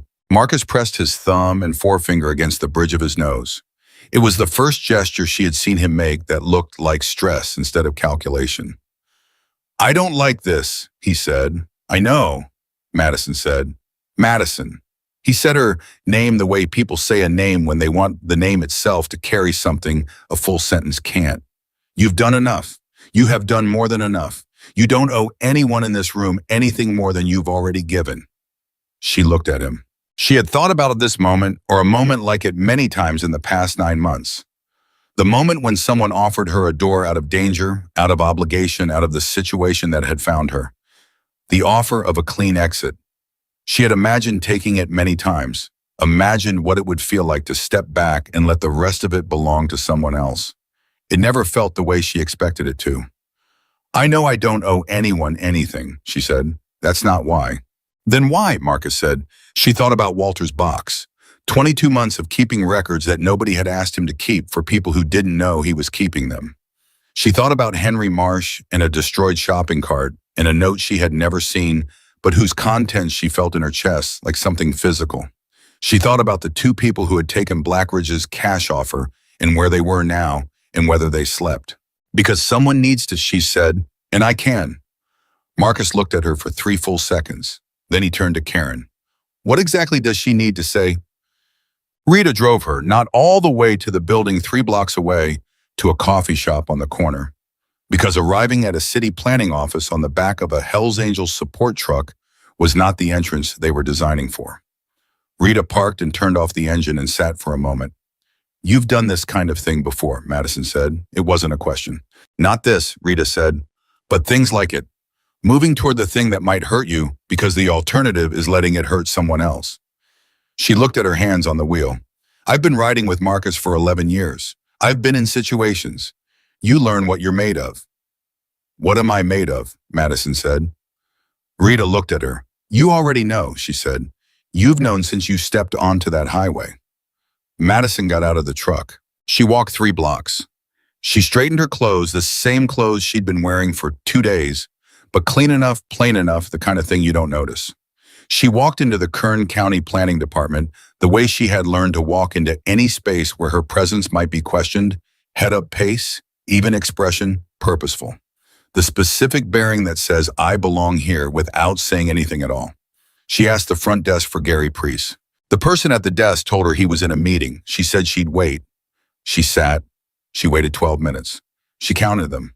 Gary Priest was 57 years old with the look of a man who had spent 3 decades in public administration, the particular combination of bureaucratic fatigue and practiced affability that comes from 20 years of managing public interactions while managing private ones. He came out of his meeting and found Madison in the waiting area, and his face did the thing it was supposed to do. The professional smile, the open posture, the I'm happy to help expression that is indistinguishable from genuine welcome if you aren't paying close attention. Madison was always paying close attention. I'm Gary Priest, he said. You wanted to speak with me? Yes, she said. My name is Madison Reed. I'm a resident of the industrial district on the east side. I've been receiving pressure from a private company called Blackridge Solutions. They've told me I need to vacate the area due to commercial rezoning. I want to know what protections exist for current occupants during rezoning proceedings. She watched his face as she said the words, and she saw it. It was fast, a fraction of a second, the kind of micro-expression that only exists in the gap between receiving information and having time to manage your response to it. His eyes shifted left. His jaw moved in a way that was not quite tension and not quite nothing. His smile stayed in place, but the warmth behind it dropped to 0 for that fraction of a second before he reassembled it. He knew. He knew exactly what Blackridge Solutions was and exactly what the Clearfield project was, and he knew that the word rezoning coming out of an industrial district resident's mouth in his office on this particular morning was not coincidental. Of course, he said, his voice was smooth. Why don't you come into my office and we can go through your options? That's very kind, Madison said. She followed him. She sat across from his desk.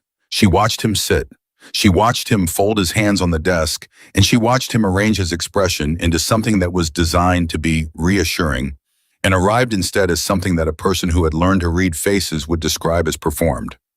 He began explaining occupant protections during rezoning proceedings. He used careful language. He was good at careful language. He had spent 30 years getting good at it.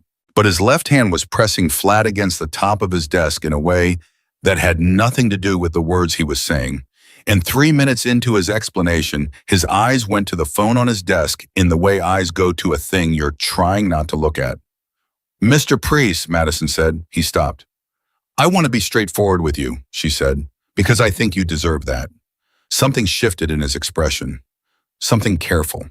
"The documents Walter Hayes has been keeping for 22 months are in the hands of an investigative journalist right now," she said. "The AG's office has already been notified. The story will publish. What happens to the people whose names are in those documents depends on what those people do between now and publication." The color left Gary Priest's face. Not dramatically. Not like in a movie. The way color actually leaves a face gradually from the outside in a slow withdrawal that starts at the edges. "I don't know what he began. "Yes, you do," Madison said quietly, without cruelty. "And I think somewhere in the past 18 months, you probably told yourself this would never come out, and I think somewhere else you've known it was coming, and you've been waiting for this conversation." She paused. "I'm not a lawyer. I'm not law enforcement. I'm a 23-year-old woman who has been living in the industrial district. I have no power over what happens to you, but the journalist who has those documents does. And there's still time to choose which side of this you're on when the story breaks." The room was very quiet. Gary Priest looked at his hands. For a long moment, he said nothing. Then, "How much does she have?" "Everything," Madison said. He closed his eyes. When he opened them, something had gone out of them. Not collapsed. Gary Priest was not the kind of man who collapsed, but settled. The particular settling of someone who has been carrying something heavy for a long time and has just been told they can put it down. "I need a lawyer," he said. "Yes," Madison said, "you do." "Before I say anything else," "I know," she said. "I'll let the journalist know you're open to a conversation. That's all I'm here to do." She stood. She picked up her bag. She walked to the door of his office. "Mrs. Reed," he said. She turned. "The people in the district," he said. His voice was different now.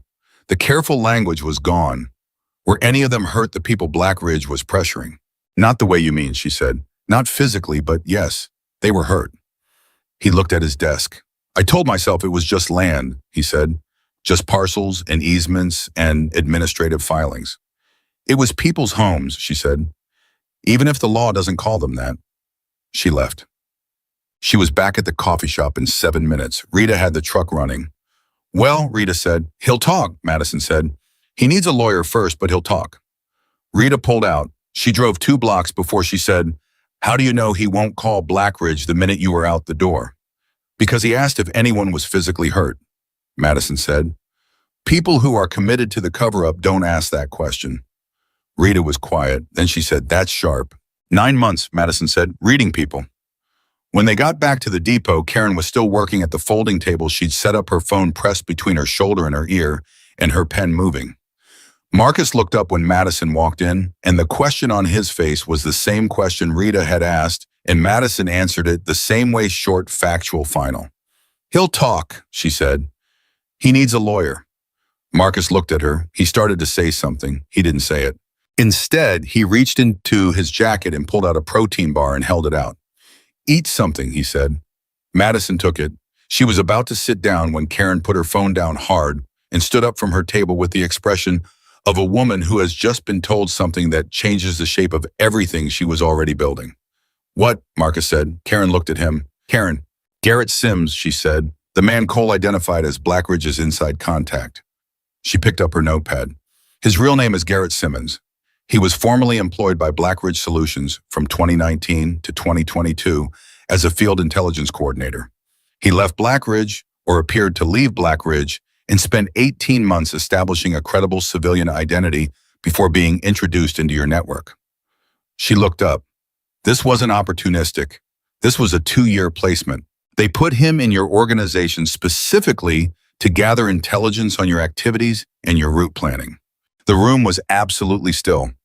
2 years, Marcus said. 2 years, Karen said, which means everything he had access to, every route, Every meeting, every chapter coordination was potentially fed back to Blackridge. Everything we've done for 2 years, Cole said. His voice was flat. Everything, Karen said. But here's what matters right now. She looked at Marcus. I just got off the phone with a contact in the state AG's office. They were already aware of Blackridge Solutions. They've had an open file on them for 14 months. They just didn't have what we have. She held up Walter's box. This closes the loop on everything they couldn't prove. Marcus was very still. They have an open investigation, he said. They have an investigation that just became a case, Karen said.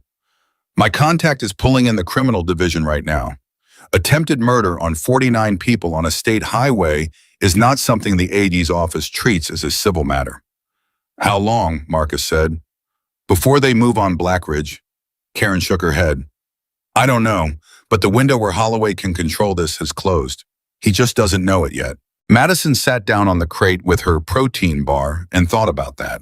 About a man in a building somewhere in Bakersfield, or Los Angeles, or wherever Richard Holloway lived his Richard Holloway life, who had woken up this morning believing that the operation from the previous night had succeeded, or perhaps that it had failed, but was still recoverable, who had no idea that a 23-year-old homeless woman had spent the night pulling apart everything he had built and handing the pieces to exactly the right people. She thought about the way things end, not in explosions, not in dramatic confrontations, in documents and phone calls, and careful people doing methodical work in depots with bolt-cut padlocks.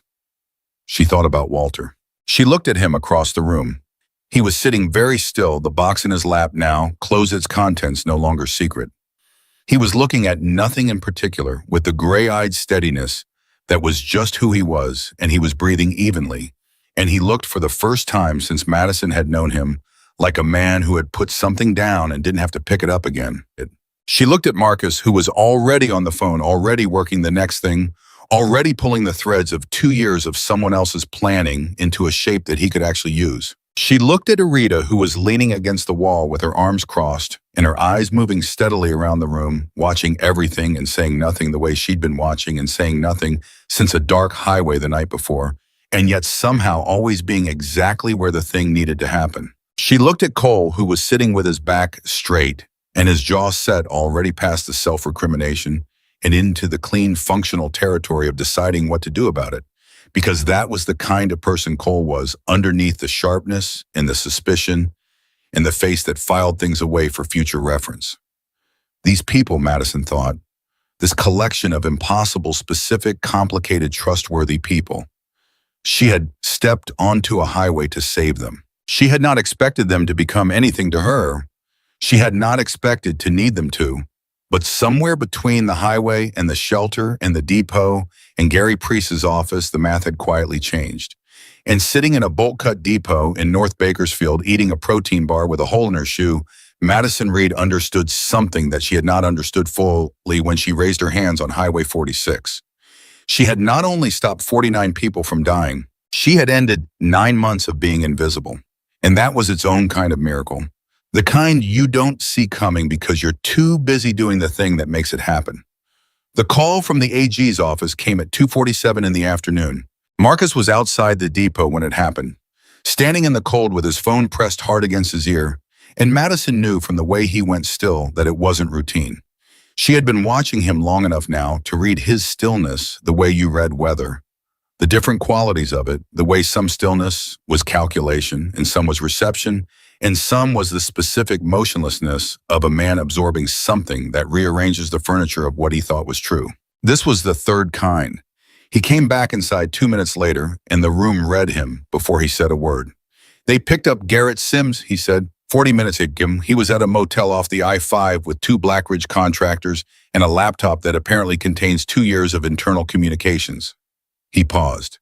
The AG's investigator described it as, and I'm quoting directly, the most comprehensive self-incrimination they've encountered in 14 years of field work. Cole let out a breath that had clearly been held for a long time. Sims talked, Davis said. Sims had already written everything down, Marcus said. Reports, logs, dates and names, and operational details going back to the day he was first approached by Blackridge. He looked around the room. He was keeping records. Walter looked up from the corner where he'd been sitting. Why, Rita said. The investigators' read is that Sims went into it thinking it was short-term intelligence work and figured out about 6 months in that Blackridge's operation was significantly more criminal than what he'd signed up for. He started documenting because he was planning an exit and he wanted insurance. Marcus set his phone down. He didn't get out fast enough, but the documentation is intact. So we have Sims's records, Karen said from her table. She was already writing. We have Walter's documents. We have the preliminary agreement.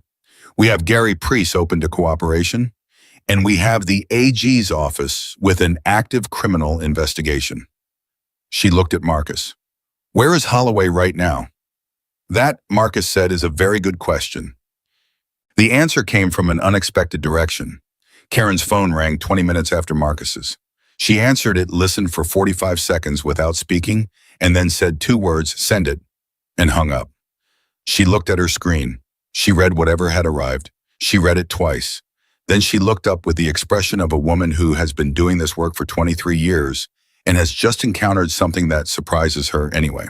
Richard Holloway filed for voluntary cooperation with the Attorney General's office at 1:15 this afternoon, she said, before Sims was picked up, before Priest made any calls, before anything we did today reached him officially. The room processed this. He knew it was coming, Cole said. He's been watching the warning signs for hours, Marcus said.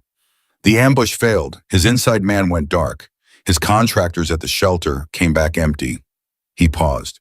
Men like Holloway don't wait to be arrested. They calculate the moment when cooperation is worth more than resistance, and they move. He's going to try to minimize, Karen said. Voluntary cooperation in exchange for a reduced exposure.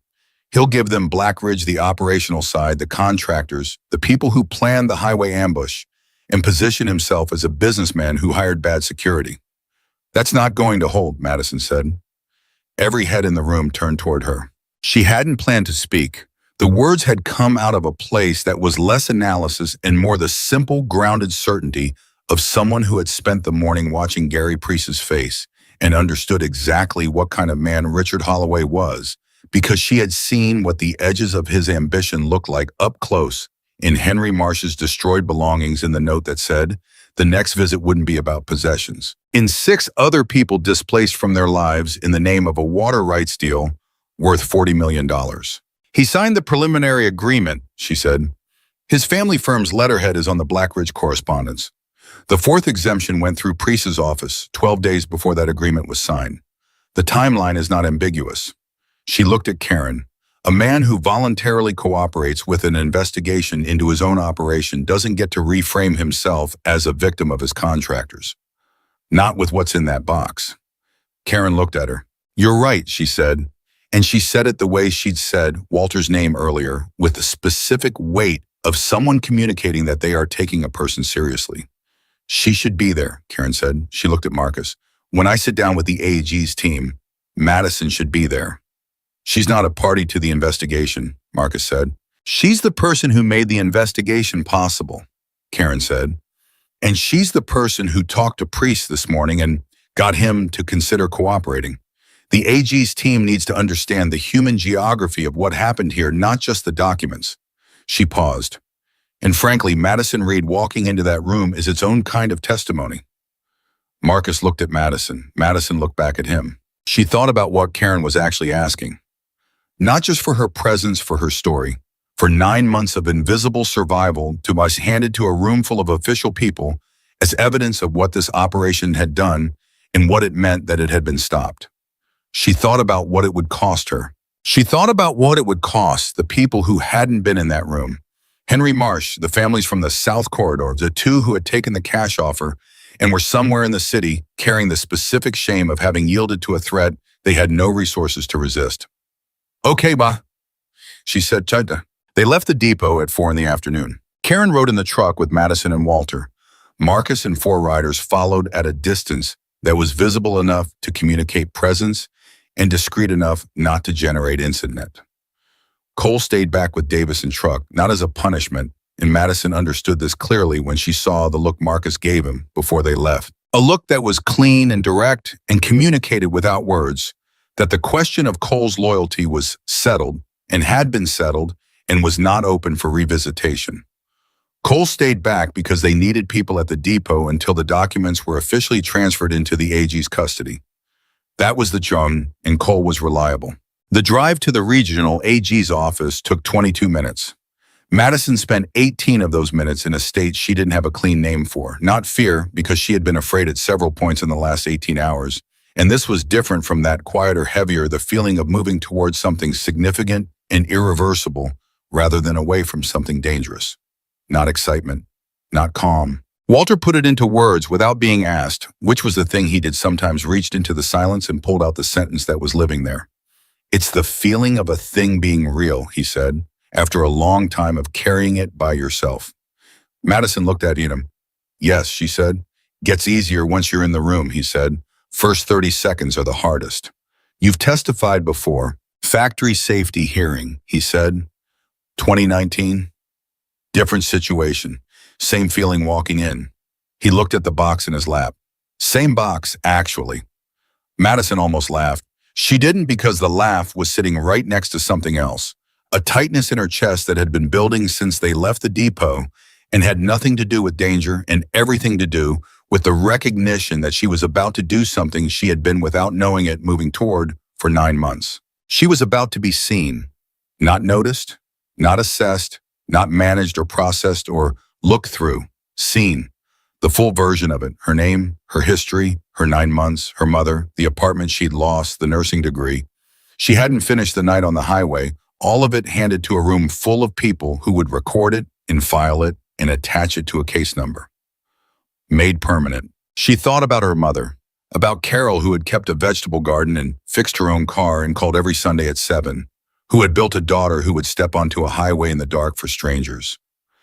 She thought about what Carol would say about the past 18 hours, and she knew exactly what it would be, because Carol had said the version of it 100 times in 100 different ways across the 23 years of Madison's life. You do the right thing because it's the right thing.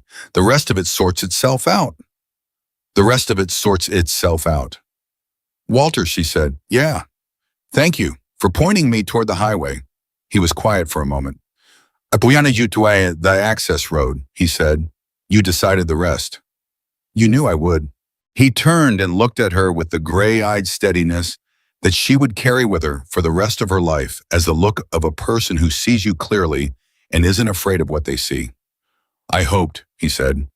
There's a difference. The regional AG's office had the particular quality of official spaces that are serious about what they do, not intimidating, not performative, just purposeful, the way institutions feel when the people running them believe in the work.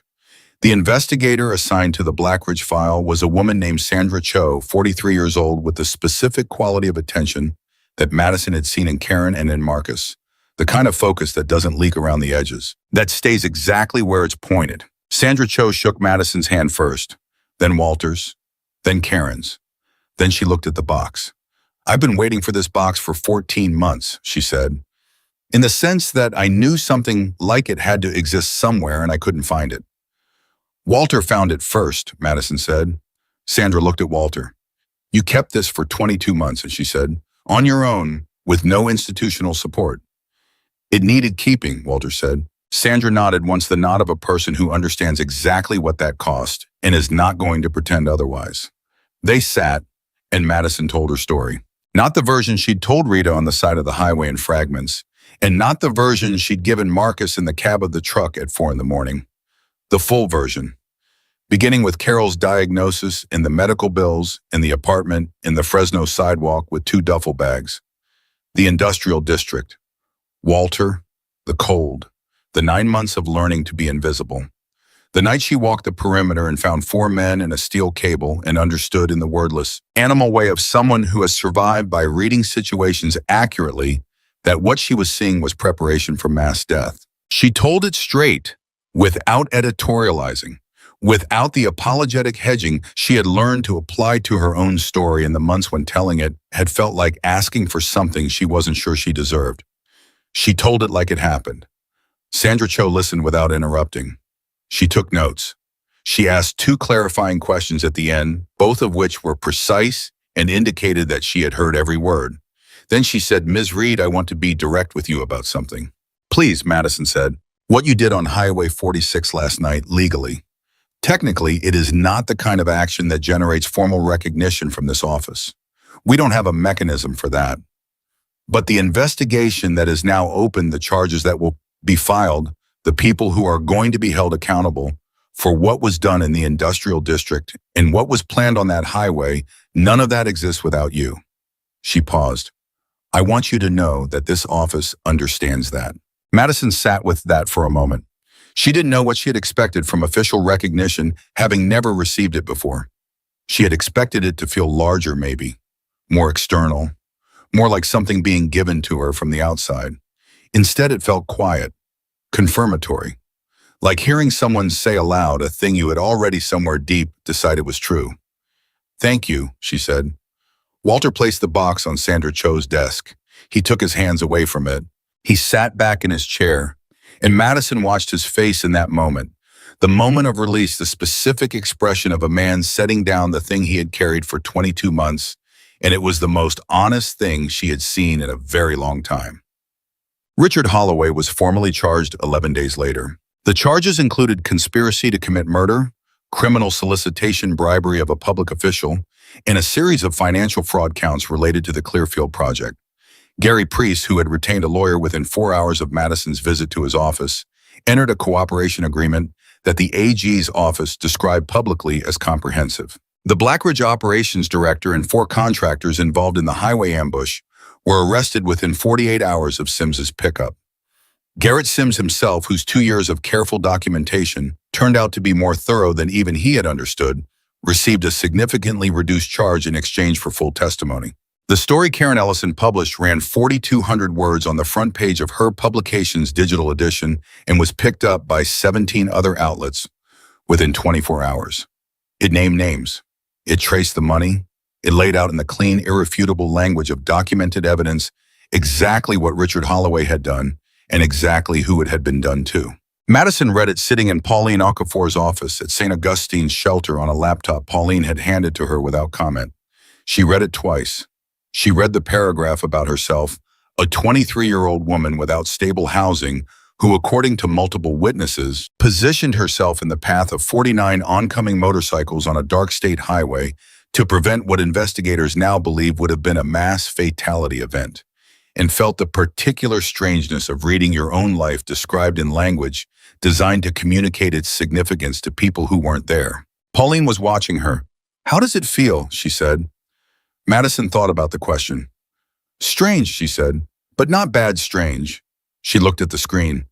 It feels like it happened, which sounds obvious, but for a while I wasn't sure it was going to feel that way. Pauline nodded. The people who matter know it happened, she said. The people who need to answer for it know it happened. The rest is paperwork. The paperwork matters, Madison said. Yes, Pauline said. It does.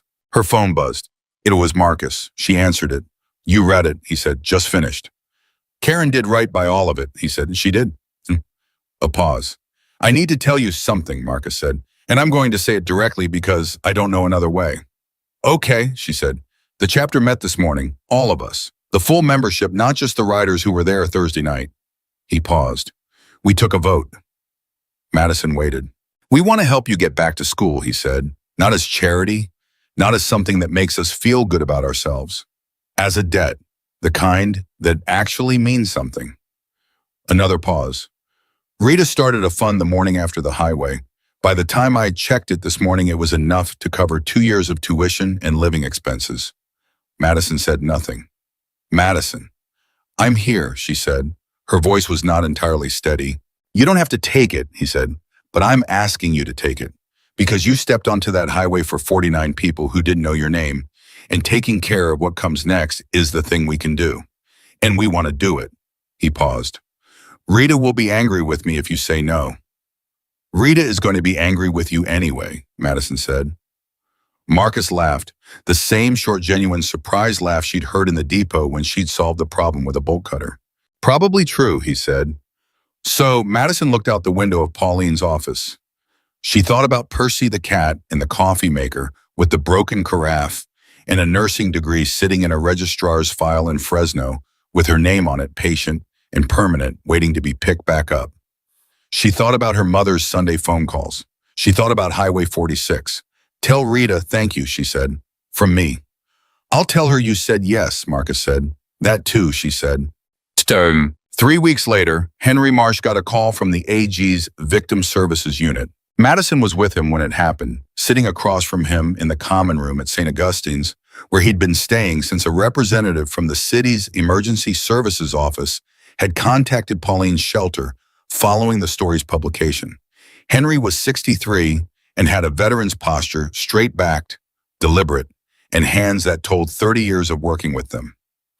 He had been one of the people Walter named in the documents, one of the people who had received a second visit from Blackridge's contractors and a note that said the next time wouldn't be about his belongings. He listened to the phone call and said very little, and when he hung up, he sat without speaking for almost a full minute. They're recovering funds from the Clearfield project accounts, he said finally. Restitution for people directly displaced or threatened. Doesn't fix what happened, but it's something. It's something, Madison agreed. He looked at her. You're the one who stopped those riders, he said. I'm the one who was in the right place, she said. You were in the right place because you were living where they put people like us, he said. His voice was even and without bitterness, simply factual, the tone of a man who has processed an injustice thoroughly enough that he can state it plainly. Out of the way, where it wouldn't matter if something happened. He paused. Turns out it mattered a great deal. Madison looked at him for a moment. Henry, she said, do you know what you're going to do after all this settles? He thought about it. My daughter's in Sacramento, he said. We haven't talked in 2 years. Things got complicated when I lost the mom and then the apartment, and I didn't want her to see, he stopped. I didn't want her to see me the way I was. She's going to see you the way you are, Madison said, the way you've always been. He looked at her. You sound sure about that. I am, she said. She said it the way her mother would have said it, certain, grounded, without qualification. Henry Marsh looked at his hands. Then he nodded once, the kind of nod that is also a decision. Cole found the man who had vouched for Garrett Sims. This happened quietly without drama, which was how the things that mattered most in that world tended to happen. Madison wasn't there for it, and Marcus only told her the outline that the man had been confronted, that the confrontation had been honest and final, and that certain relationships had ended and certain understandings had been reached about what integrity meant and what it cost when you abandoned it. Are you okay? She asked Marcus the afternoon he told her. Yeah, he said. 6 years is a long time. It is, he said. But the thing about time is it doesn't tell you anything about character. It just tells you how long you had to find out. Madison thought about that for a while after he said it. She thought about the ways people reveal themselves. Not in the big moments, those were too obvious, too staged by the drama of the situation. In the small ones, the fraction of a second before Gary Priest reassembled his professional smile, the way Truck's eyes had gone to the ground when Cole's absence became significant, the way Rita had put a jacket around her shoulders without asking twice in the dark on the side of a highway. Before she knew anything about Madison Reed except that she was shaking, she thought about Walter, who had decided that what he witnessed should be recorded because records were the only form of accountability available to him, who had spent 22 months keeping faith with an obligation that nobody else knew he'd taken on. She thought about Marcus, who had laughed at a bolt cutter solution and then immediately moved. She thought about herself, standing in the dark, raising her hands. She re-enrolled in November. The nursing program at Fresno State had a re-entry process for students who had left for documented family or financial hardship, and the advisor who handled her case was a woman named Dr. Patricia Vance, who had been in the department for 16 years and had seen enough of what life could do to a person's plans to process Madison's situation without the particular condescension that institutions sometimes apply to people returning from difficulty, as if the difficulty itself requires explanation beyond the plain facts. Madison gave her the plain facts. Dr. Vance processed them. Your academic record is strong, she said, looking at Madison's transcript. Your coursework is intact. Depending on which electives you want to count toward the updated program requirements, you are looking at completing in 4 semesters.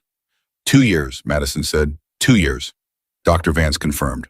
Madison thought about the fund started by a woman named Rita on a morning after a night on a highway, which had grown to a number that covered 2 years of tuition and living expenses, because 49 people, and everyone who loved them, had done the math on what they owed a young woman who had stood in the dark for strangers. "I'll take it," she said. She went back to Highway 46 on a Thursday afternoon in December. She drove herself a used car she'd bought with the first portion of the fund, practical and reliable, nothing remarkable. She drove out to the stretch of road east of Bakersfield where the night had happened, and she parked on the gravel shoulder, and she got out and she stood there. The road looked like a road. It didn't look like the place where 49 lives had balanced on a single decision by a single person who had nothing but the decision to give. It didn't look like the place where 9 months of invisibility had broken open into something that was still in the process of becoming itself. It looked like asphalt and white paint and the flat winter sky of the San Joaquin Valley, stretching out in every direction with the specific indifference of landscape that doesn't organize itself around human significance. She stood there for a while. She thought about her mother, about the Sunday phone calls, about what Carol would say standing here on this road in December, looking at the place where her daughter had raised her hands in the dark. She knew what Carol would say. "You did what you were raised to do. That's all. Now go finish school." Madison smiled. She stood there a little longer. She thought about Walter, who was in Sacramento. Now he had reached out to a veterans advocacy organization that had been in contact with Pauline, and through a chain of connections that had its origin in the story Karen Ellison published, he had found stable housing and was working with a nonprofit that documented housing rights violations in the Central Valley, doing exactly what he had spent 22 months doing in the industrial district. But now with an organization behind him and a warm place to sleep and the specific dignity of being useful in a way that other people could see. She thought about Henry Marsh, who had called his daughter. She thought about Marcus, who was 3 months into rebuilding his chapter's internal trust, the slow, correct way, not by forcing the issue, but by doing the work, conversation by conversation, meeting by meeting, letting the structure prove itself stronger than the breach. She thought about Cole, who had sent her a text message 2 weeks ago that said, "Only if you need anything. Doesn't expire." She had saved it. She thought about Rita, who had started the fund on a morning when Madison was still eating a protein bar, and trying to understand how her life had arrived at this particular intersection. Who had given her a jacket in the dark before she knew her name?